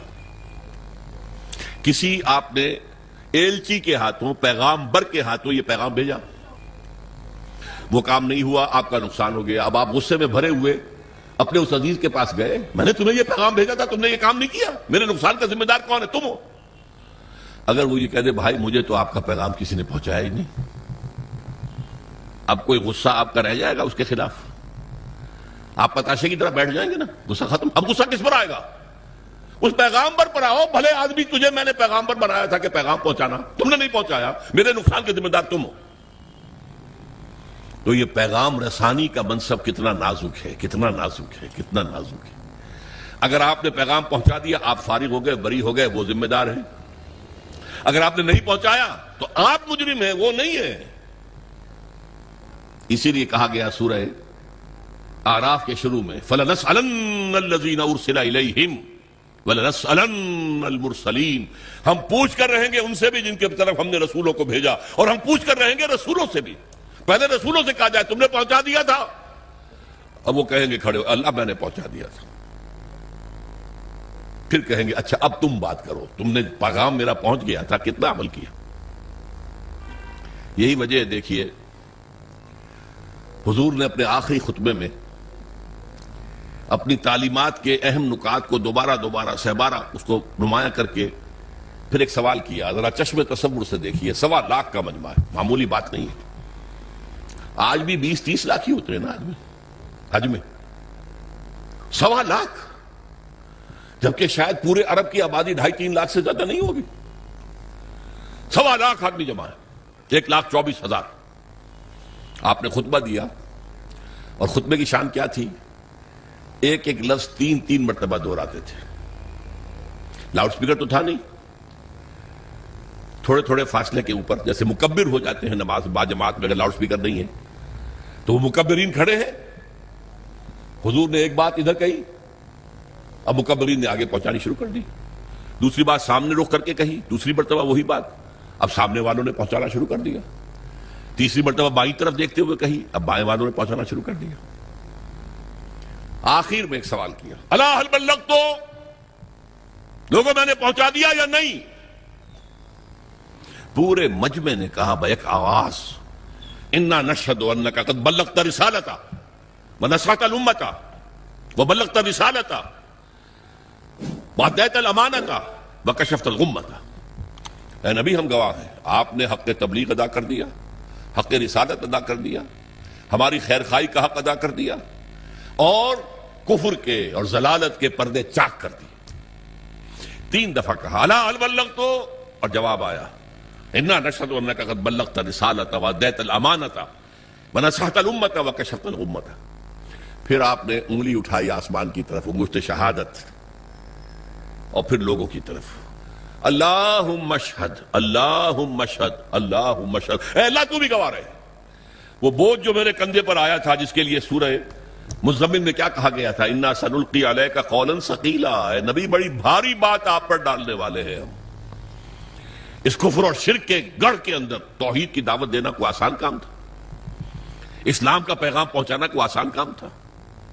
شروع میں تو کہا گیا پاگل ہو گئے، مجنون ہیں، معاذ اللہ ثم معاذ اللہ، شاعر ہیں، ساحر ہیں، مسحور ہیں، کذاب ہیں، نعوذ باللہ من ذالک، نقل کفر نباشت. اس کے بعد آپ کو معلوم ہے صحابہ کو مارا گیا، پیٹا گیا، سب کچھ جھیلا کہ نہیں؟ خود 3 برس حضور جو ہیں وہ محصور رہے شیب بنی ہاشم میں. یہ جیل ایسی تھی جس میں کھانے کو کچھ نہیں تھا. آپ کی جیلوں میں تو راشن تو ملتا ہے. بہرحال یہ ساری سختیاں جھیل کر حضور نے دین کو غالب کر دیا، یہ کام کیا. لیکن اس وقت آپ نے کیا فرمایا؟ اپنی بات 3 دفعہ کہہ کر الا هل بلغت انا نشهد انك قد بلغت الرسالة واديت الامانة ونصحت الامة وكشفت الغمة. پھر کہا فلیبلغ الشاہد الغائب، اب تمہارے ذمے ہے جو یہاں ہے وہ پہنچائیں پورے چہار دانگے عالم تک اس پیغام.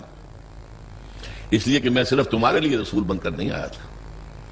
وما ارسلناک الا کافۃ للناس بشیرا ونذیرا، اے نبی ہم نے نہیں بھیجا ہے آپ کو مگر پوری نوع انسانی کے لیے بشیر اور نذیر بنا کر. آپ واحد رسول ہیں اللہ کے، واحد. ویسے کہا جاتا ہے 313 رسول آئے ہیں. قرآن مجید میں جن کا ذکر ہے وہ تو 28-29 ہیں، انبیاء اور رسل.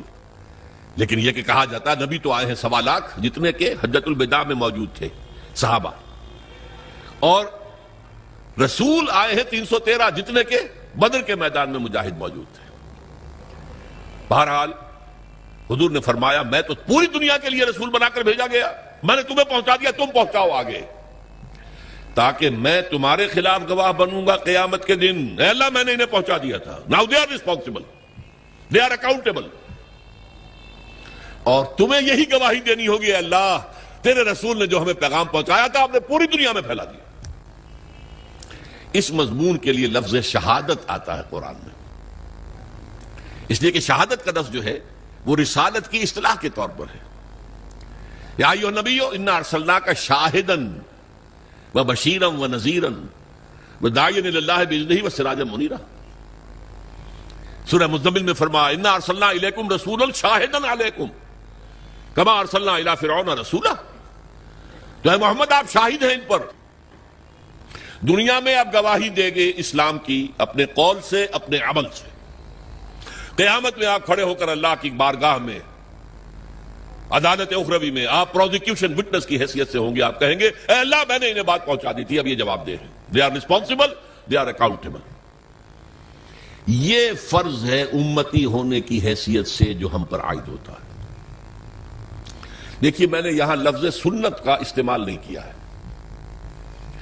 عام طور پر سنت کو ہم سمجھتے ہیں عبادات کے ضمن میں، وضو میں سنتیں کتنی ہیں، فرض کتنے ہیں، اور ہر رکعت میں فرائض کیا کیا ہیں، وغیرہ وغیرہ.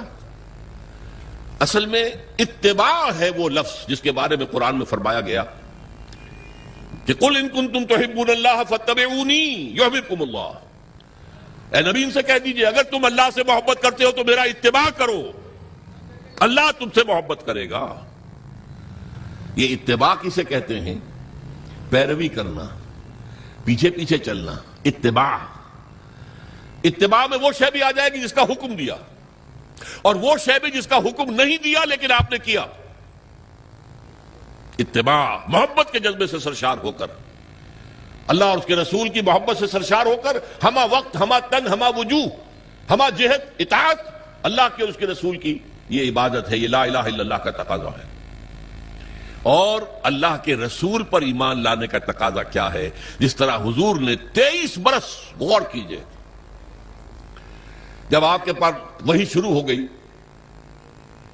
اور آپ حکم آ گیا یا ایھا المدثر قم فانذر وربک فکبر، اے لحاف میں لپٹ کر لیٹنے والے صلی اللہ علیہ وسلم، اب کھڑے ہو جاؤ، کمر کس لو، لوگوں کو خبردار کرو کہ اللہ کے حضور میں حاضر ہونا پڑے گا، وہاں جواب دہی کرنی پڑے گی، اور اپنی رب کی کبریائی کا اعلان کرو، اللہ اکبر، اللہ سب سے بڑا ہے، اللہ کی بات سب سے اونچی ہونی چاہیے، لتکون کلمۃ اللہ ہی العلیٰ۔ یہ جو ہے کام حضور نے 40 برس کی عمر میں وہی کا آغاز ہوا نا، کبھی آپ نے سوچا اس کے بعد آپ نے کوئی معاش کا کام کیا؟ تاجر تھے آپ، بہت اچھے تاجر تھے، بہت کامیاب تاجر تھے، ایکسپورٹ امپورٹ کا بزنس تھا، آپ قافلے لے کر جاتے تھے شام اور واپس آتے تھے، اور اسی تجارت میں آپ کا اخلاق، آپ کا کردار، آپ کی صداقت، آپ کی امانت ایسی ظاہر ہوئی کہ عرب کی متمول ترین خاتون حضرت خدیجہ الکبریٰ رضی اللہ تعالی عنہا نے خواہش ظاہر کی، شادی کی۔ لیکن جب آپ پر وحی آ گئی اس کے بعد 23 برس کوئی اور کام کیا سوائے دین کی تبلیغ اور دین کو قائم کرنے کی جدوجہد۔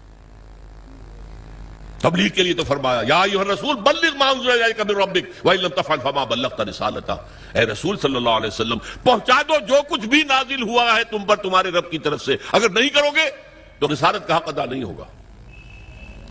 یہی وجہ ہے کہ وہ آیتیں بھی حضور نے ہمیں سنا دی جن میں حضور پر گرفت کی گئی تھی، یا ایھا النبی لم تحرم ما احل اللہ لک، اے نبی کیوں حرام ٹھہراتے ہو اپنے اوپر جو اللہ نے تم پر حرام کیا؟ ہو سکتا تھا حضور چھپا لیتے کہ میری یہ پکڑ جو اللہ نے کی ہے، کیوں مسلمان ہمیشہ اس کو پڑھتے رہے؟ پکڑ آئی تھی کہ نہیں؟ ابس اللہ جاءہ الاعمى، ماتھے پر تیوری ڈال لی، منہ موڑ لیا کہ ایک اندھا نابینا آیا تھا آپ کے پاس، وما یدریک لعلہ یزکیٰ او یذکر فتنفعہ الذکریٰ، اس کے لیے لفظ عتاب استعمال کیا حضور نے۔ عبداللہ ابن ام مکتوم کی شان میں یہ آیات نازل ہوئی ہیں، اس کے بعد جب بھی آتے تھے وہ نابینا صحابی عبداللہ ابن مکتوم تو حضور کیا فرمایا؟ مرحبا بالذی عاتبنی اللہ فیہ، آؤ بھائی خوش آمدید میرے اس ساتھی کے لیے جس کے ضمن میں اللہ نے مجھ پر عتاب فرمایا، عاتبنی اللہ فیہ، عتاب کیا مجھ پر۔ وہ آیتیں بھی قرآن میں ہے کہ نہیں؟ تو نوٹ کر لیجئے، ایک ایک حرف پہنچانا ہے محمد آپ کو صلی اللہ علیہ وسلم، اگر ایسا نہیں کرو گے تو رسالت کا ادا نہیں ہوگا۔ اب یہی کام امت کے ذمے کر کے آپ گئے صلی اللہ علیہ وسلم۔ اس میں پہلا دور وہ ہے جو آپ کے صحابہ نے جانیں دے دی، قربان کر دی، کہاں کہاں کوئی شہید ہوا، کوئی ایران میں، کوئی عراق میں، کوئی شام میں، کوئی خراسان میں، کوئی ہندوستان میں آ کے شہید ہوئے، کس لیے؟ اللہ کا دین غالب ہو، اللہ کا پیغام پہنچ جائے۔ دور صحابہ اور تابعین کے بعد عام مسلمان جو ہیں وہ تو دنیا پرستی کے اندر لگ گئے بدقسمتی سے، خلافت ملوکیت میں بدل گئی۔ پھر یہ کام، یہ جھنڈا کس نے بلند رکھا؟ وہ صوفیاء کرام نے بلند رکھا۔ معین الدین اجمیری رحمۃ اللہ علیہ کیوں آئے تھے اجمیر میں؟ حالانکہ وہ راجپوتوں کی طاقت کا گڑھ، رائے پتھورا کا مرکز۔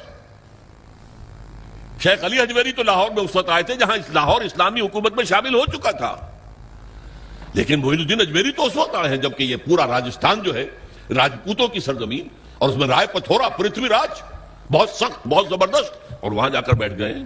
90,000 ہندو ان کے ہاتھ پر ایمان لائے۔ یہ ہمارے پنجاب کے جو دو بڑے بڑے قبیلے ہیں وٹو اور سیال، یہ دونوں قبیلے ان کے ہاتھ پر ایمان لائے، بلکہ یہ دونوں قبیلے تو ان کے پوتے شاگرد کے ہاتھ پر ایمان لائے، یعنی شیخ معین الدین اجمیری رحمۃ اللہ علیہ خواجہ معین الدین کے جو ان کے خلیفہ تھے، خواجہ بختیار کاکی رحمۃ اللہ علیہ ان کے خلیفہ تھے جو پاک پٹن میں دفن ہیں، بابا فرید گنج شکر رحمۃ اللہ علیہ، ان کے ہاتھ پر یہ دونوں قبیلے ایمان لائے۔ بہرحال یہ کام کیا ہے مسلمانوں نے، پہلے کیا ہے بحیثیت امت، بحیثیت قوم، بحیثیت حکومت، اللہ کے دین کو پھیلانا ہے، اللہ کا قانون نافذ کرنا ہے۔ کس لیے گئے تھے وہ؟ کیا وہ دنیا بنانے گئے تھے؟ شہادت ہے مطلوب و مقصود مومن، نہ مال غنیمت نہ کشور کشائی۔ پھر جب عام مسلمان اور بادشاہ جو ہے ہمارے بن گئے، وہ بھی عیش پرست ہو گئے، محل بنانے شروع کر دیے، جو دنیا میں اور عیاشیاں ہو کرتے تھے بادشاہ انہوں نے بھی شروع کر دی، تو پھر صوفیاء کرام نے وہ جھنڈا سنبھال لیا، ان کے ذریعے سے یہ دعوت پھیلی ہے۔ یہ عرب تاجر تھے، وہ اپنے حسن خلق کی بنیاد پر یہ سارا جو ہندوستان کا مغربی ساحل ہے جسے مالابار کہتے ہیں آپ, یہاں سارا اسلام جو آیا عرب تاجروں کی وجہ سے آیا. پورا یہ ملک جو ہے انڈونیشیا, ملیشیا, یہ ملایا, سماٹرا, جاوا, یہ سارے یہ بھی عرب تاجروں کی وجہ سے ایمان لائے. وہاں کبھی چڑھائی نہیں کی گئی, کبھی وہاں تلوار نہیں اٹھی اسلام کے لیے, بلکہ عرب تاجروں کی تبلیغ سے اور ان کی خوش خلقی, ان کے جو کاروبار میں صداقت اور امانت کے عنصر دیکھے ایمان لے آئے لوگ. بہرحال یہ جان لیجئے کہ اس کے بعد سے جبکہ یہ ادارہ بھی کم ہو گیا, کمزور ہو گیا, اب امت مسلمہ وہ کام سرے سے نہیں کر رہی. یہ وہ جرم ہے بحیثیت امت جو ہمیں کام کرنا چاہیے تھا. ہم امین ہیں قرآن کے, ہم امین ہیں اللہ کی شریعت کے, اور فخر کرتے ہیں ہم اس پر. سارے نبیوں سے افضل ہمارا نبی یقیناً ہے, لیکن اس افضل نبی صلی اللہ علیہ وسلم نے آپ پر کیا ذمہ داری ڈالی تھی؟ بلغوا انی ولو آیا, میرا کوئی ایک بھی امتی نہ رہ جائے جو قرآن کی تبلیغ نہ کرے, چاہے ایک ہی آیت آتی ہے ایک ہی آیت کی تبلیغ کرے. یہ حدیث ہے کہ نہیں رسول کی؟ کوئی میرا امتی فارغ نہ رہے اس سے. یہ کام ہے جو بحیثیت امتی ہمارے کندھے پر ہے. یوں سمجھیے کہ خطبہ حجۃ الوداع میں وہ بوجھ حضور کے کندھے سے اتر کر امت کے کندھے پر آ گیا. اسی لیے میں کہا کرتا ہوں سائی آف ریلیف, اے اللہ تو بھی گواہ ہے, یہ مان رہے ہیں میں نے پہنچا دیا ہے, میرے اوپر اب کوئی بوجھ نہیں. انا سنلقی علیک قولا ثقیلا, وہ بھاری بات کا بوجھ میرے کندھے سے اتر گیا. یہ شہادت ہے, اور اس کے لیے قرآن مجید میں دو جگہ آیا.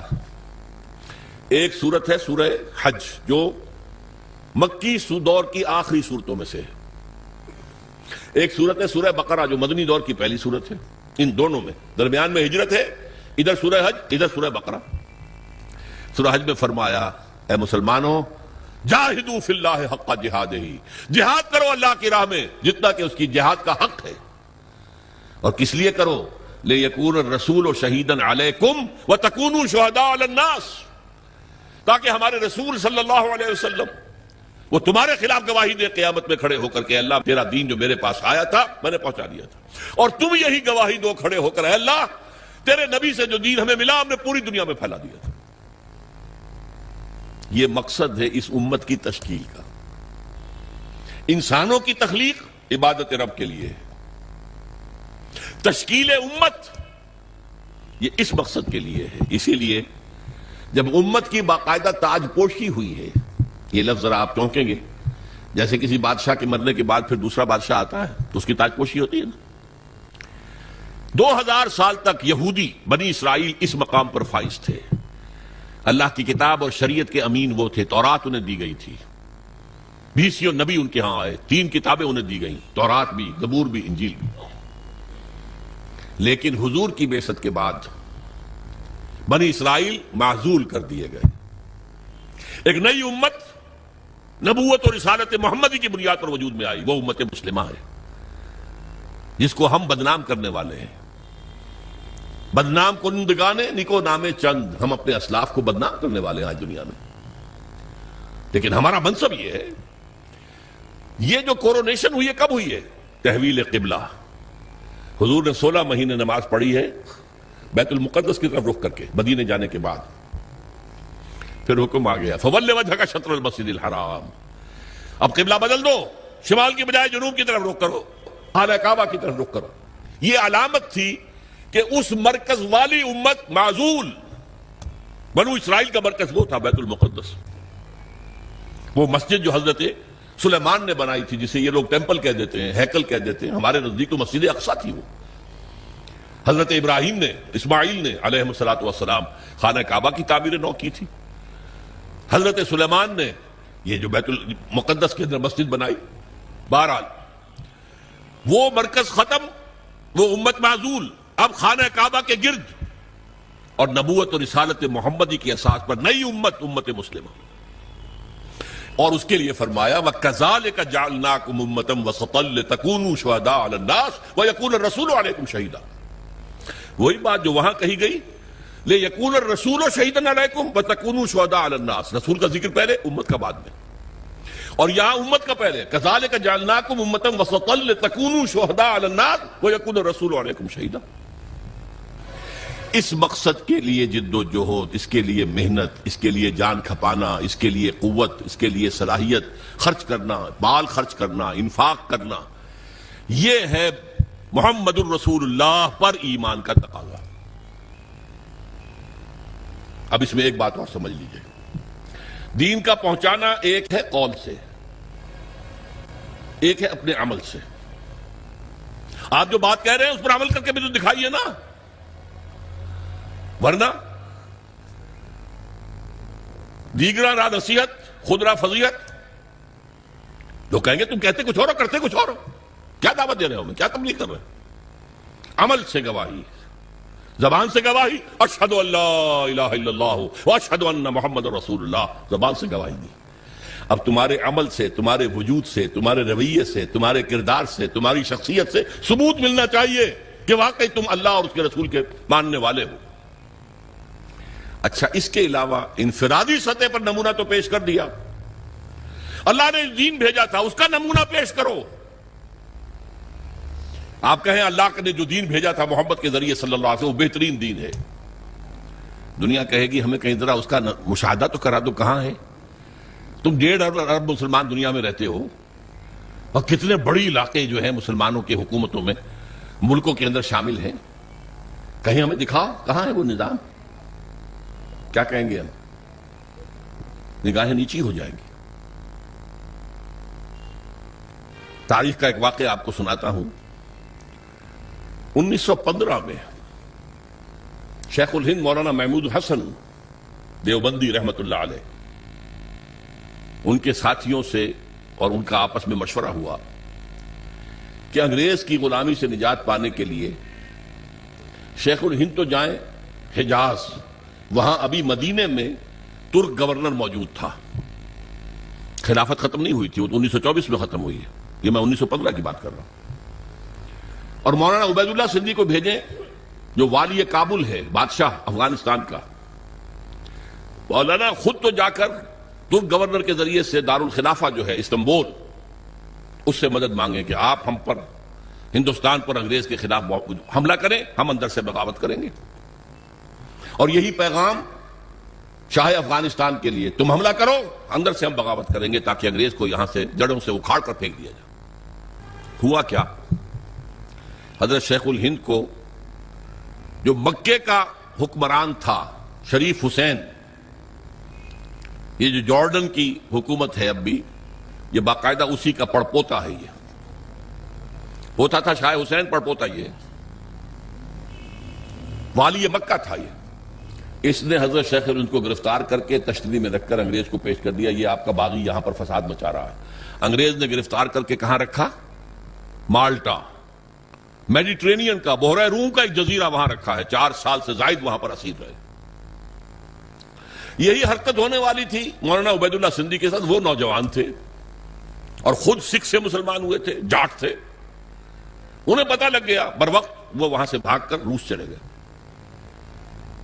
روس میں ابھی 1917 کا انقلاب آیا تھا، ابھی نظام نہیں بنا تھا ان کا، بادشاہی نظام ختم ہو گیا، زار کا نظام ختم ہو گیا، ابھی کمیونزم کا اپنا نظام قائم نہیں ہوا۔ انہوں نے سوچا اگر میں لینن سے ملاقات کر کے، جسے آپ انگریزی میں کہتے ہیں every thing is in the melting پاٹ، ابھی تو ہر چیز جو ہے وہ گویا کہ پگھلی ہوئی ہے، اس پگھلی ہوئی شے سے جو چاہے چیز بنا لیں آپ، کسی سانچے میں ڈال دیں۔ تو اگر ان کو بتا دیا جائے اسلام کا نظام تمہارے نظام سے بہتر ہے تو اس کو اختیار کر لیں گے۔ لینن سے ریکویسٹ کی، انٹرویو کی، اس نے معذرت کر لی، وہ بیمار تھا، بستر مرگ پر تھا۔ اس نے کہا ٹروٹسکی سے بات کیجئے، یہ بہت سے لوگوں کو معلوم ہوگا کہ لینن کا اصل جانشین ٹروٹسکی ہونا تھا، یہ تو سٹالن نے عین وقت پر سازش کی اور قبضہ کر لیا۔ ٹروٹسکی سے بڑی مفصل گفتگو ہوئی مولانا سندھی کی، اور وہ سنتا رہا، آخر میں اس نے ایک بات کہی، مولانا یہ نظام جو ہے جو آپ پیش کر رہے ہیں بہت عمدہ ہے، کوئی شک نہیں، بہت اعلیٰ ہے، سب سے عمدہ ہے، لیکن آپ نے کہیں اسے قائم کیا ہے؟ مولانا سندھی کہتے ہیں اس کے بعد جو میری نگاہیں زمین میں گڑ گئیں، میں اس سے دوبارہ آنکھیں چار نہیں کر سکا۔ ارے اتنی اچھی بات تمہارے پاس ہے اور تم اسے خود اپنے گھر میں نافذ نہیں کرتے، ریوڑیاں آ کر یہاں تقسیم کرنا چاہتے ہو، اپنے بچوں کو ریوڑیاں نہیں دیتے، کرو نا، قائم کرو نا، اسے دکھاؤ اس کا نمونہ۔ یہ ہے وہ دلیل جو آج پوری دنیا دے رہی ہے. کہاں ہے اسلام تمہارا؟ مسلمانی در کتاب اور مسلمانہ در گور. مسلمانی کتاب میں لکھی ہوئی ہے، یہ پڑھ لیجئے، قرآن میں ہے، حدیث میں ہے، فلاں میں ہے، سیرت میں ہے، خلافت راشدہ میں ہے. بھائی ٹھیک ہے، 1400 برس پرانی بات ہوئی، آج دکھاؤ. یہ بات اب سمجھی آپ نے؟ لا الہ الا اللہ کا تقاضا، اللہ کی بندگی ہمہ تن ہمہ وجوہ ہمہ وقت ہمہ جہت، اطاعت اللہ اطاعت رسول. اور یہ کب پورا ہوگا؟ جب پورا نظام بھی اللہ کے دین کے اوپر قائم ہو جائے، تب آپ کی بندگی ہوگی پوری بندگی. ورنہ تو جزوی ہے، نمازیں ہم پڑھ رہے ہیں، روزے رکھ رہے ہیں، حج کر رہے ہیں، لیکن بھائی تم حاجی آئے ہو پاکستان سے، اتنی بڑی تعداد میں 1 لاکھ آ گئے ہو، تم نے اپنے ملک میں اسلام قائم کیا؟ قرآن مجید میں کہلوایا گیا ہے حضور سے، اہل کتاب سے آپ کہہ دیجئے اے نبی، قل یا اہل الکتاب لستم علی شیء حتی تقیموا التوراۃ والانجیل وما انزل الیکم من ربکم. اے اہل کتاب، اے یہودیوں، اے نصرانیوں، تمہاری کوئی حیثیت اللہ کی نگاہ میں نہیں ہے جب تک کہ تورات اور انجیل کو قائم نہیں کرتے. You have no face to pray to us. ہم سے دعا کرتے ہو؟ کس بات کی دعا کرتے ہو؟ ہمارا دین، ہماری شریعت قائم کی ہے. یہی بات ہم سے ہے. یا اہل القرآن لستم علی شیء حتی تقیموا القرآن وما انزل الیکم من ربکم. اے قرآن والو، قرآن پہ ایمان رکھنے کے دعوے دارو، تمہاری کوئی حیثیت نہیں ہم سے بات کرنے کی جب تک کہ قرآن کو، اس کے نظام کو، اس کے قوانین کو، اور قرآن کے ساتھ اور جو نازل کیا گیا وہی خفی ہے، جو حدیث نبوی ہے وہ وہی خفی ہے، اس کو جب تک قائم نہیں کرتے تمہاری کوئی حیثیت نہیں. پہلی بات یہ ہو گئی. یہ عبادت مکمل کب ہوگی؟ جب پورا نظام اللہ کے قانون پر قائم ہو جائے. محمد الرسول اللہ کا تقاضا کیا ہے؟ دین کی دعوت، دین کی تبلیغ، قول سے، عمل سے، انفرادی سطح پر، اجتماعی سطح پر. یہ اسی وقت حق ادا ہوگا جب آپ اسلام کا نظام قائم کر کے دنیا کو دکھا دیں اور آپ کہہ سکیں come and see with your own eyes. آؤ مشرق کے لوگوں، آؤ مغرب کے لوگوں، آؤ اے جاپانیوں، آؤ اے امریکیوں، آؤ دیکھو یہ نظام ہے محمد کا لایا ہوا صلی اللہ علیہ وسلم. See it with your own eyes. اس سے بہتر نظام کوئی ہو سکتا ہے؟ بتاؤ. یہاں کوئی ریپریشن ہے؟ کوئی جبر ہے؟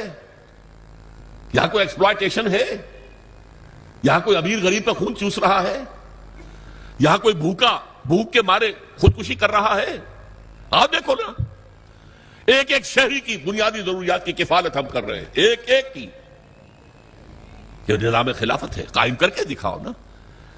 پھر دنیا نہ مانے تو وہ مجرم، اور تم قائم کر کے نہیں دکھا سکتے تو پھر تم مجرم ہو. دنیا کیا مانے گی؟ یہ جو 5 ریاستیں ابھی آزاد ہو گئی، مسلمان ریاستیں سینٹرل ایشیا کی، میں نے آج جمعے کے خطبے میں بھی ذکر کیا تھا کہ علامہ سید جمال الدین افغانی نے یہ کہا تھا کہ اس پاکستان کا یہ حصہ جو پاکستان میں ہندوستان سے کاٹ کر اور افغانستان شامل کر کے، اور یہ روسی ترکستان کی مسلمان جو ہیں ریاست، اس وقت تک ابھی کمیونسٹ ریولوشن نہیں آیا تھا. 1897 میں تو ان کا انتقال ہو گیا. کمیونسٹ ریولوشن 1917 میں آ رہا ہے، 20 برس کے بعد. اس وقت تک وہ اسلامی ریاستیں تھیں، مسلمان ریاستیں تھیں. ان کو ملا کر ایک بلاک بنا دیا جائے اور اس بلاک کے اندر پھر اسلام کی ایک جھلک دنیا کو دکھائی جائے. یہ ہے اسلام. یہ ہی تھی جس کے لیے پاکستان کی تحریک چلی تھی. پاکستان کا مطلب کیا؟ لا الہ الا اللہ.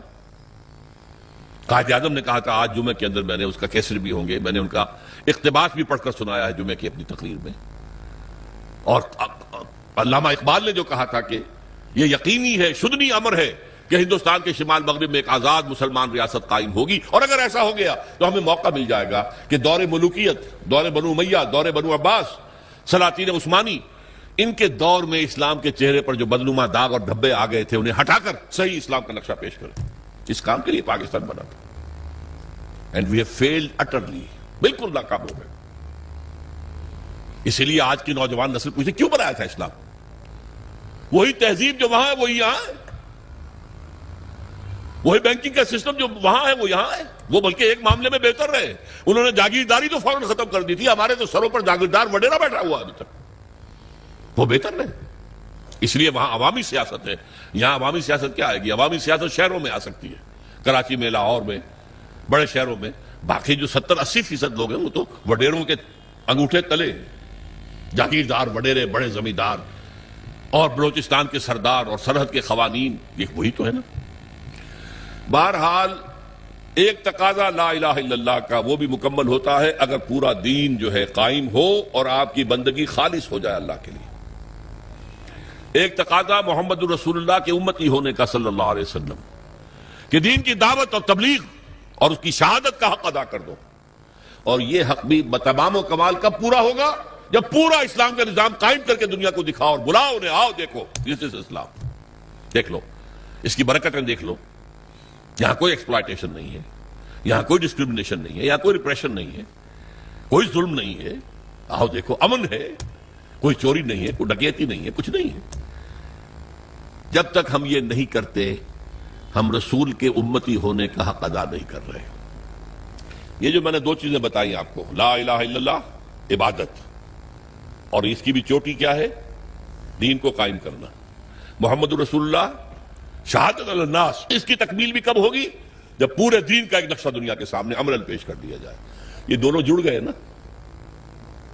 اب ایک مثلث ذہن میں رکھیے، مثلث تین اس کے ہوتے ہیں نا سائڈس، بیس ہے، بیس کے کونوں کے اوپر دونوں اینگلز کیا ہیں؟ لا الہ الا اللہ محمد الرسول اللہ۔ لا الہ الا اللہ کا تقاضا عبادت، عبادت رب، ہمہ تن، ہمہ وقت، ہمہ وجوہ، ہمہ جہد، اور اس کی تکمیل بھی ہوتی ہے اقامت دین پر، دین کو قائم کرو۔ اور محمد الرسول اللہ کا تقاضا شہادت علی الناس، اس کی تکمیل بھی ہوتی ہے اقامت دین پر۔ یہ دونوں بازو آ کر اوپر مل گئے تو یہ مثلث بن گئی، لا الہ الا اللہ عبادت رب، محمد الرسول اللہ شہادت علی الناس، دونوں کی تکمیل اقامت دین۔ یہ ہے وہ کام جس کے لیے کچھ تحریکیں چلیں، پچھلی صدی میں چلی ہیں، اب تو ہم 21ویں صدی میں آ گئے۔ اس سے تقریباً 200-300 برس پہلے ہم غلام تھے، کہیں ہم انگریزوں کے غلام تھے، کہیں فرانسیسیوں کے تھے، کہیں اطالویوں کے تھے، کہیں اسپینیلڈز کے تھے۔ یہ ہماری غلامی کا دور تھا۔ پچھلی صدی کے وسط میں یہ ممالک ایک ایک کر کے آزاد ہوئے۔ 1947 میں ہم آزاد ہو گئے، ایک دو خطوں پر مشتمل پاکستان وجود میں آ گئے۔ انڈونیشیا آزاد ہو گیا، ملائیشیا آزاد ہو گیا، سیو کارنوں کی زیر قیادت تحریک چلی۔ عربوں نے بھی اٹھا اٹھا کر انگریزوں کو، فرانسیسیوں کو پھینک دیا سمندر کے اندر۔ جمال عبد الناصر نے انگریزوں کو اٹھا کر میڈیٹرینین میں پھینک دیا۔ یہ ہو گیا نا۔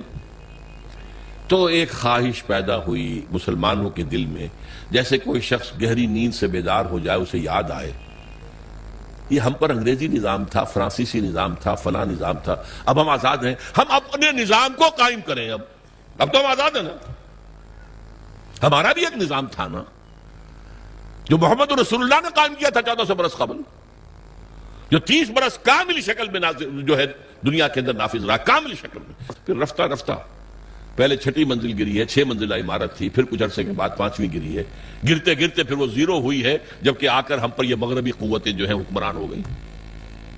لیکن تھا نا ہمارا نظام، ہمارا اپنا سیاسی نظام ہے، ہمارا اپنا معاشی نظام ہے، ہمارا اپنا سماجی نظام ہے۔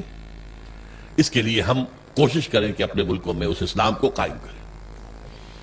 ایک ہی وقت میں یہ تحریکیں اٹھی، مظلومی پارٹی انڈونیشیا میں، جماعت اسلامی بر عظیم پاک و ہند میں، فدائین اسلام ایران میں، الاخوان المسلمون بہت بڑی تحریک مصر میں، اور وہ پورے عالم عرب میں پھیل گئی۔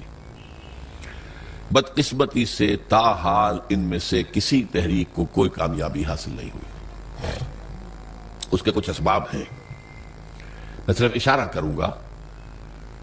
ہم سے ایک تو غلطی یہ ہوئی کہ ہم نے سمجھا مسلمان ہیں تو گویا کہ ایمان بھی ہمارے دلوں میں موجود ہے، حالانکہ حقیقت یہ ہے کہ ہمارے دلوں میں ایمان موجود نہیں ہے، شہادت ہے اشہد ان لا الہ الا اللہ و اشہد ان محمد رسول اللہ۔ یہ اسلام کی جڑ ہے، اسلام تو ہے، وہ تو موروثی طور پر مل گیا ہمیں، ماں باپ ہمارے مسلمان تھے، مسلمان ہو گئے۔ دلوں میں یقین والی کیفیت نہیں ہے، جب تک وہ پیدا نہیں ہوگی، جیسا ویسا ایمان جیسا صحابہ کرام کا تھا، اس وقت تک دین قائم نہیں ہو سکتا۔ اس کے لیے جو قربانیاں دینی پڑتی ہیں وہ یقین والے ایمان کے ساتھ ہی ہو سکتی ہیں، محض یہ شہادت اور لپ سروس کے ذریعے نہیں ہو سکتی۔ اور دوسری غلطی یہ کی کہ ہم نے بھی دنیا میں کچھ نظام قائم کرنے کے جو دنیا میں مروجہ طریقے تھے وہ اختیار کر لیے۔ حالانکہ یہ کام تاریخ میں صرف ایک مرتبہ ہوا تھا، صرف ایک رسول کے ذریعے سے، حضرت ابراہیم کے ذریعے سے کوئی نظام قائم نہیں ہوا تھا، نہ حضرت موسیٰ کے ذریعے ہوا، نہ حضرت عیسیٰ کے ذریعے ہوا، یہ صرف محمد رسول اللہ کے ذریعے ہوا۔ اب ہونا ہے دوبارہ، ہوگا انہی کی سیرت پر عمل کرتے ہوئے۔ لا يصلح آخر هذه الامہ الا بما صلح به اولها، طریقہ کار وہاں سے لو۔ ہم نے طریقہ کار الیکشن پہ حصہ لے لو جی، اگر قوم ہمیں ووٹ دے دے گی ہم اسلام نافذ کر دیں گے۔ کیا انتخابات کے ذریعے سے حکومت میں کی ریاست جو مدینہ کی قائم ہو سکتی تھی؟ لیکن قریب کی بات سوچ لیجئے، کیا آیت اللہ خمینی ایران کے اندر برسر اقتدار آ سکتے تھے الیکشن کے ذریعے سے؟ ناممکن۔ یہ دو غلطیاں ہوئی ہیں جن کی وجہ سے یہ تحریکیں ناکام ہو گئی۔ بعض تحریکوں کا تو وجود ہی نہیں ہے، مظلومی پارٹی کا وجود ہی نہیں ہے، فدائیین اسلام کا وجود ہی نہیں ہے، جماعت اسلامی ہے لیکن جیسا کہ میرے عزیز آپ کو بتا رہے تھے وہ انقلابی رنگ چھوڑ کر انتخابی سیاست کے دلدل میں پھنس گئی ہے موجود۔ الاخوان بھی اسی طریقے سے، وہ انقلابی راستے کو چھوڑ کر جو حسن البنا نے بتایا تھا وہ بھی الیکشن میں اور کچھ جو ہے ویلفیئر وغیرہ لوگوں کی بہبود کے کام کرنے میں لگ گئے۔ بہرحال یہ جد و جہد کرنا پہلے تو یہ سمجھیے میرا اور آپ کا فرض عین ہے، اس کے بغیر ہم بھی طاغوت کے ایجنٹ قرار پائیں گے۔ اگر ہم یہ جد و جہد نہیں کر رہے تو گویا کہ ہم بھی کافرانہ نظام کے وفادار ہیں، ایبیٹرز ہیں، اسے سپورٹ کر رہے ہیں، اس کے تحت پھلنے پھولنے کی کوشش کر رہے ہیں، جائیدادیں بڑھا لیں، کاروبار بڑھا لیں، ایک مل کے دو بنا لیں، دو کے تین بنا لیں۔ یہ سب کس نظام کے تحت ہو رہا ہے؟ باطل نظام، طاغوت کا نظام۔ جب تک یہ جد و جہد نہیں، آپ مسلمان تو ہیں، مومن نہیں ہے، نہیں ہے، نہیں ہے، ڈنکے کی چوٹ کہہ رہا۔ اور یہ جد و جہد ہے بغیر کسی جماعت کے نہیں ہو سکتی، جیسے نماز بغیر وضو کے نہیں ہو سکتی، وضو کرنا پڑے گا۔ مقصود وضو نہیں ہے، مقصود نماز پڑھنا ہے، لیکن نماز کے لیے شرط ہے وضو کرنا پڑے گا، وہ بھی فرض ہو گیا۔ یہ کام بغیر جماعت کے ممکن ہی نہیں۔ اگر اکیلا آدمی یہ کر سکتا، ہر نبی دنیا میں نظام قائم کر کے جاتا۔ نبی میں کوئی کمی ہوتی ہے؟ معمور من اللہ، معصوم، ہر وقت ہدایت آ رہی ہے۔ جب تک جماعت نہیں ہوگی سرفروشوں کی، فدائیوں کی، اس وقت تک یہ کام نہیں ہو سکتا۔ بدقسمتی سے جیسا کہ مجھ سے پہلے میں سن رہا تھا، عزیزم نوید احمد کہہ رہے تھے جماعت سازی بھی، ہم نے طریقے جو ہے انقلاب کا وہ بھی لوگوں سے مان تان کر لے لیا، اور جماعت سازی بھی۔ یہ صدر ہوتے ہیں اور یہ صدر جو ہے 2 سال کے بعد اور انتخاب ہوگا، اور یہ جو ہے ہم نے ایک شورا بنائی ہے، شورا کو اختیار حاصل ہوگا صدر کی بات کو رد کر دینے کا، یا صدر کو اختیار حاصل ہوگا شورا کی بات کو رد کر دینے کا۔ یہ کانسٹیٹیوشن بنایا، اس کانسٹیٹیوشن پہ آپ ممبر بن گئے۔ یہ نظام جو ہے یہ بھی انگریز کا لایا ہوا نظام تھا۔ ہمارا نظام بیعت کا نظام تھا، حضور نے بیعتیں لی ہیں۔ بایعنا رسول اللہ صلی اللہ علیہ وسلم علی السمع والطاعة فی العسر والیسر والمنشط والمکرہ وعلی اثرة علینا وعلی لا ننازع الامر اہلہ وعلی ان نقول بالحق اینما کنا لا نخاف فی اللہ لومۃ لائم۔ یہ متفق علیہ حدیث ہے، بخاری اور مسلم دونوں کی، اور جس حدیث کی صحت پر یہ دونوں بزرگ امام بخاری امام مسلم متفق ہو جائیں، جسے ہم متفق علیہ کہتے ہیں، وہ روایت کے اعتبار سے قرآن کے درجے کو پہنچ جاتی ہے۔ ہم نے بیعت کی تھی، حضرت عبادہ ابن ثابت فرماتے ہیں اللہ کے رسول سے آپ کا ہر حکم سنیں گے اور اطاعت کریں گے، خواہ مشکل ہو خواہ آسان ہو، خواہ ہماری طبیعتیں آمادہ ہوں خواہ ہم اپنی طبیعتوں پر جبر کرنے پر مجبور ہو جائیں، خواہ آپ دوسروں کو ہم پر ترجیح دے دیں۔ ہم یہ نہیں کہیں گے کہ ہم آپ کے پرانے خادم تھے، ہمیں چھوڑ کر آپ نے ایک نیو کمر کو ہمارے اوپر امیر کیسے بنا دیا۔ نہیں، یہ آپ کا پریروگیٹو ہوگا، یہ آپ کا اختیار ہوگا، جسے چاہے امیر بنائیں۔ جسے امیر بنائیں گے ان سے بھی جھگڑیں گے نہیں، ان کی بھی اطاعت کریں گے، البتہ جہاں بھی ہوں گے جو ہماری رائے ہوگی وہ ضرور پیش کر دیں گے۔ یہ بیعت تھی جو محمد رسول اللہ نے دی صلی اللہ علیہ وسلم سے، اس کی بنیاد پر وہ جماعت بنی ہے، سب اطاعت والی جماعت، سنو اور اطاعت کرو۔ اور اس کے بعد طریقہ کیا ہوگا؟ جو لوگ جن کے اندر ایمان حقیقتاً پیدا ہو جائے، اس کا ثبوت کیا ہوگا؟ کم سے کم اس شریعت پر تو عمل کریں جس پر عمل کیا جا سکتا ہے۔ آپ چور کا ہاتھ نہیں کاٹ سکتے جب تک کہ نظام نہ بدلے، قانون نہ بنے، نہیں کاٹ سکتے۔ زانی کو رجم نہیں کر سکتے جب تک کہ یہ قانون نہ بنے۔ لیکن آپ اچھا سود سے بالکل نہیں بچ سکتے، وہ آپ کے اندر جائے ہی جائے، لیکن براہ راست تو سود سے بچ سکتے ہیں. سودی قرضہ مت لو، سود بینک کے پیسے رکھوا کر سود مت کھاؤ، یہ تو کر سکتے ہو. گھروں میں پردہ تو نافذ کر سکتے ہو. ابھی تو کوئی، جیسا کہ میں نے کہا تھا، کوئی مصطفیٰ کمال پاشا اس ملک میں ابھی تک پیدا نہیں ہوا، اور کوئی رضا شاہ پہلوی نہیں آیا یہاں پر کہ جو لوگوں کے برقعے زبردستی اتروا دے. پاکستان میں تو ابھی تک ہی مرحلہ نہیں آیا، شاید آ جائے خدا نہ خواستہ ہماری شامت اعمال سے. اگر اس شخص کو زیادہ وقت مل گیا تو وہ وقت میرے نزدیک دور نہیں ہے. ابھی زبانی کلامی وہ ریڈیکیول کر رہے ہیں. جو عورتوں کی رنگی رانے نہیں دیکھ سکتے وہ اپنی آنکھیں بند کر لیں. انا للہ و انا الیہ راجعون. ہماری لڑکیاں، جوان لڑکیاں تو کھیلیں گی، ہاکی کھیلیں گی، کرکٹ کھیلیں گی نکریں پہن کر. جو نہیں دیکھ سکتے اپنی آنکھیں بند کر لیں. یہ باتیں تو شروع ہو گئی ہیں نا، اور یہ انتہا پسند ہے. اسلام کے پر عمل کرنا انتہا پسندی ہے.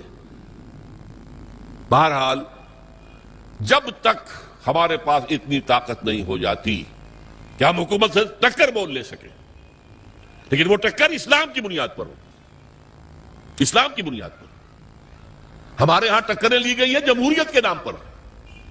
ایوب خان سے ٹکر لی گئی جمہوریت کی بنیاد پر. اس کے وطن سے برآمد ہو گئے ذوالفقار علی بھٹو صاحب. ان سے ٹکر لی گئی پی این اے کی بنیاد پر، وہ بھی الیکشن کا مسئلہ تھا، الیکشن میں ریگنگ ہوئی ہے اس پر. اسلام کی بات نہیں تھی. پی این اے پاکستان نیشنل الائنس تھا، اس میں اسلام کا نام ہی نہیں تھا. اور اسے بعد میں نظام مصطفیٰ تحریک کیا گیا تاکہ مسلمان قربانیاں دے گا تو وہ محمد کے نام پر دے گا صلی اللہ علیہ وسلم. اسی طرح آپ کو معلوم ہے کہ اب جو چل رہا ہے کاروان جمہوریت چل رہا ہے. خدا کے بندوں کاروان اسلام چلاؤ. جمہوریت تو اپنی اصل کے اعتبار سے کفر ہے. جمہوریت کا اصول کیا ہے؟ Popular sovereignty. عوام کے ہاتھ میں حاکمیت ہے، وہ جو چاہیں قانون بنائیں. ان کے نمائندے جو ہیں وہ جو چاہیں گے قانون بنائیں گے. یہ تو کفر ہے، شرک ہے. اللہ اور اس کے رسول کے قوانین کے اندر اندر جمہوریت ہو سکتی ہے. Absolute democracy based on the principle of popular sovereignty is کفر، از شرک. بہرحال اسلام کے نام پر پھر تحریک چلے گی. یہ چیز حرام ہے، بند کرو. یہ بینک بند کرو، نہیں تو ہمارے ہم گھیراؤ کریں گے، نہیں چلنے دیں گے. ہم مارو، ہمیں ہمارے سینوں کے اوپر گولیاں چلاؤ. شہادت ہے مطلوب مقصود مومن، نہ مال غنیمت نہ کشور کشائی. اگر ہمارے پاس اتنی طاقت ہو، اگر 2-4 لاکھ افراد ایسے ہو جائیں جو نمبر 1 اپنے وجود پر اور اپنے گھر میں اسلام نافذ کرتے ہیں، اپنی معاشرت اور اپنی معیشت اس میں کوئی حرام شے باقی نہ رہنے دیں. نمبر 2 کسی ایک شخص سے بیعت کریں اور اس کے ساتھی بن جائیں. We are with you. آپ جو حکم دیں گے بشرطے کہ شریعت کے دائرے سے خلاف نہ ہو، مانیں گے. مشورہ ضرور دیں گے، جہاں بھی ہوں گے مشورہ دیں گے، اپنی رائے ظاہر کر دیں گے. لیکن یہ اس جمہوریت کے طریقے سے نہیں ہوتا جو اس پر اقبال نے پھپتی چنی تھی، جست کی تھی کہ جمہوریت ایک طرز حکومت ہے کہ جس میں بندوں کو گنا کرتے، تولا نہیں کرتے. گنتی ہو گئی 10 ادھر ہے، 11 ادھر ہے، 11 کی بات صحیح، 10 کی بات غلط. کیا پتا ان 10 کے اندر بڑے بڑے علماء، بڑے فضلاء موجود ہوں، بڑے جینیس لوگ موجود ہوں، اور وہ ہوں 11 گوار. یہ 11 ہے، فیصلہ ہوگا. کاؤنٹنگ آف ووٹس، اس کاؤنٹنگ آف ووٹ سے نہیں. جماعت بنے گی لیکن اس پر اللہ اور اس کے رسول کے احکام جماعتی سطح پر بھی، اور پھر ریاست بنے گی تو اللہ اور اس کے رسول کے احکام اس کے اوپر حاوی ہوں گے. اس جد و جہد کے لیے اب تنظیم اسلامی کام کر رہی ہے. اس کے لیے ہم نے ہدف کیا بنایا ہے؟ یہاں کہیں آپ لکھا دیکھ رہے ہیں، تنظیم اسلامی کا پیغام نظام خلافت کا قیام.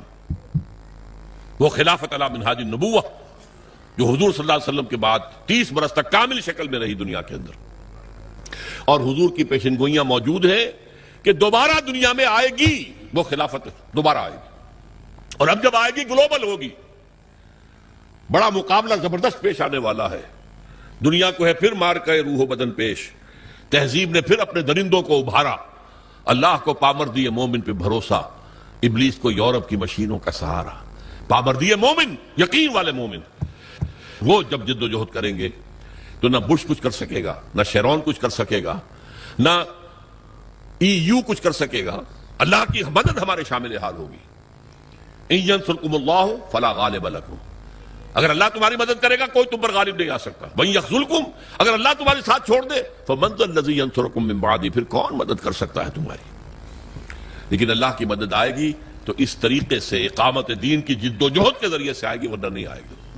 لست بلا شیء حتی تقیموا القرآن وما انزل الیکم من ربکم، تمہاری کوئی حیثیت ہی نہیں، دعائیں مانگتے ہو۔ سقوط ڈھاکہ کے وقت قنوت نازلہ کتنے دن تک مانگی گئی؟ فجر کے بعد ہاتھ اٹھا اٹھا کر، بعض لوگ رو رو کر، اللہ نے نہیں سنی۔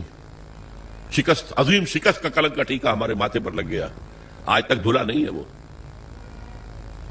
بلکہ بات تو آگے بڑھتی نظر آ رہی ہے۔ میرا موضوع نہیں ہے اس وقت، پاکستان کے وجود کو لاحق خطرات و خدشات میرا کتابچہ ہے، میں نے تقریر کی تھی۔ یہ تو معلوم ہوتا ہے کہ جیسے یہ ریورسل شروع ہو چکا ہے۔ یہ جو کچھ بلوچستان میں ہو رہا ہے یہ کوئی انڈیجنس فینومینن نہیں ہے، یہ مقامی نہیں ہے، اس کی تاریں کہیں سے ہلائی جا رہی ہیں۔ حکومت نے بھی کہہ دیا یہ راک ہے، اور یہ ہندوستان کے جو ہیں بھارت کے کونسلیٹس جو بنے ہوئے ہیں جلال آباد میں بھی ہیں اور قندھار میں بھی، کاہے کے لیے؟ وہاں کیا کرنا ہے؟ قندھار میں بیٹھ کر انہوں نے بلوچستان کے اندر انریسٹ پیدا کرنی ہے، کر رہے ہیں، ہوگا۔ حکومت کہتی ہے 50 کروڑ کے ہتھیار آ گئے، پیسے کہاں سے آئے ان کے پاس؟ اس کا جواب بھی تو دو نا۔ بہرحال حالات بہت مخدوش ہیں میرے نزدیک، اب وقت بہت تنگ ہے، بہت کم ہے، لیکن یہ کہ اگر میں اور آپ لگ جائیں، کچھ پتہ نہیں، کبھی بھولی ہوئی منزل بھی یاد آتی ہے انسان کو، یاد آ جائے قوم کو یہ ملک کس لیے بنایا گیا تھا۔ یہ تو اللہ کے دین کا ایک نمونہ دنیا میں پیش کرنے کے لیے ہم نے حاصل کیا تھا، رو رو کے دعائیں مانگی تھی، گڑ گڑا کر۔ نبی صاحب نے آپ کو بتایا، میں 14 برس کی عمر میں حصار ڈسٹرکٹ مسلم اسٹوڈنٹس ایسوسی ایشن کا جنرل سیکرٹری تھا، ضلع کا۔ نعرے ہم لگاتے تھے، پاکستان کا مطلب کیا، لا الہ الا اللہ۔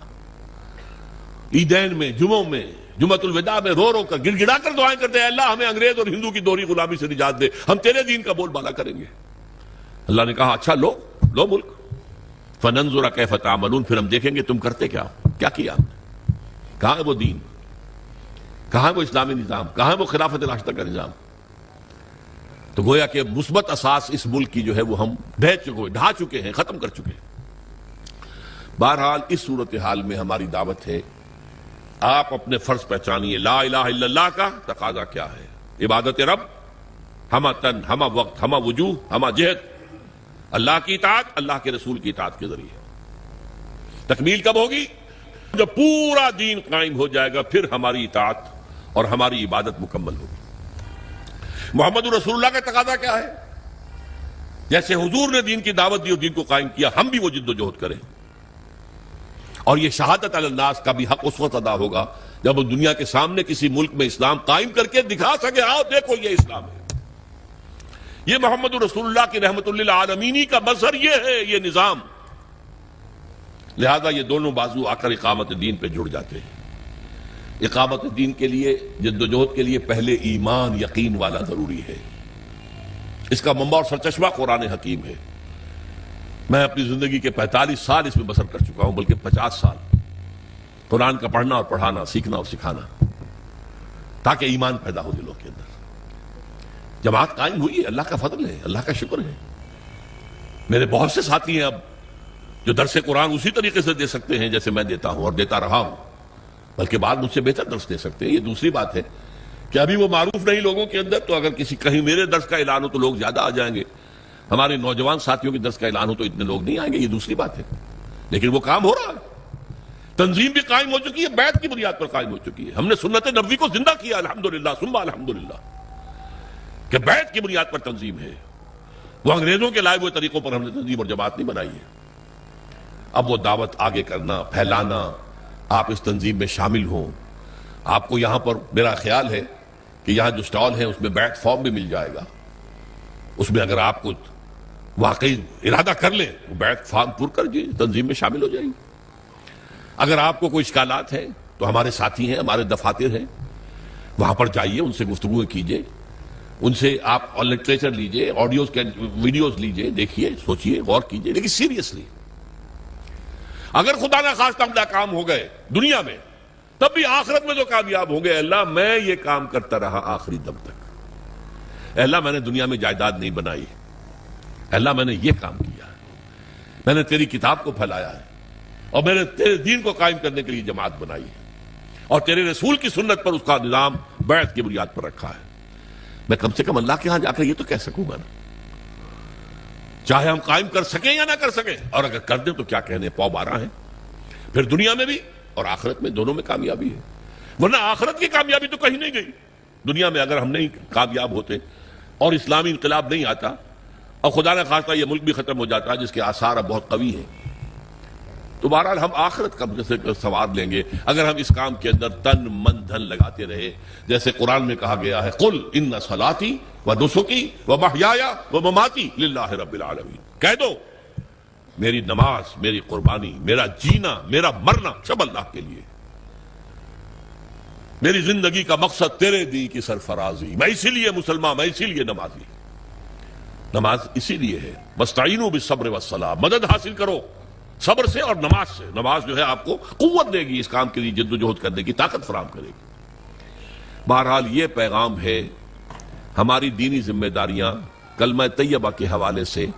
یہ دو ٹرائنگل کے بیس پر جو کارنرز ہیں، عبادت لا الہ الا اللہ، شہادت محمد رسول اللہ، اور دونوں کی تکمیل ہوتی ہے جا کر اقامت دین پر. اللہ تعالیٰ مجھے بھی توفیق دے کہ میں آخری سانس تک اس کام میں لگا رہوں. ظاہر بات ہے کہ میری زندگی تو اب وہ جو آپ عام طور پر کہتے ہیں شام زندگی، صبح زندگی، وہ شام زندگی سے آگے گزر کر شب زندگی میں میں داخل ہو چکا ہوں. اب اگلے مہینے میں 73 برس کا ہو جاؤں گا، گویا کہ قبری حساب سے 75 برس کا ہو جاؤں گا. بہرحال اللہ نے ابھی تک توفیق دی ہے، اور جب تک جان میں جان ہے اسی کا کام کرنا ہے، اسی کے لیے محنت کرنی ہے، اسی کے لیے بھاگ دوڑ کرنی ہے.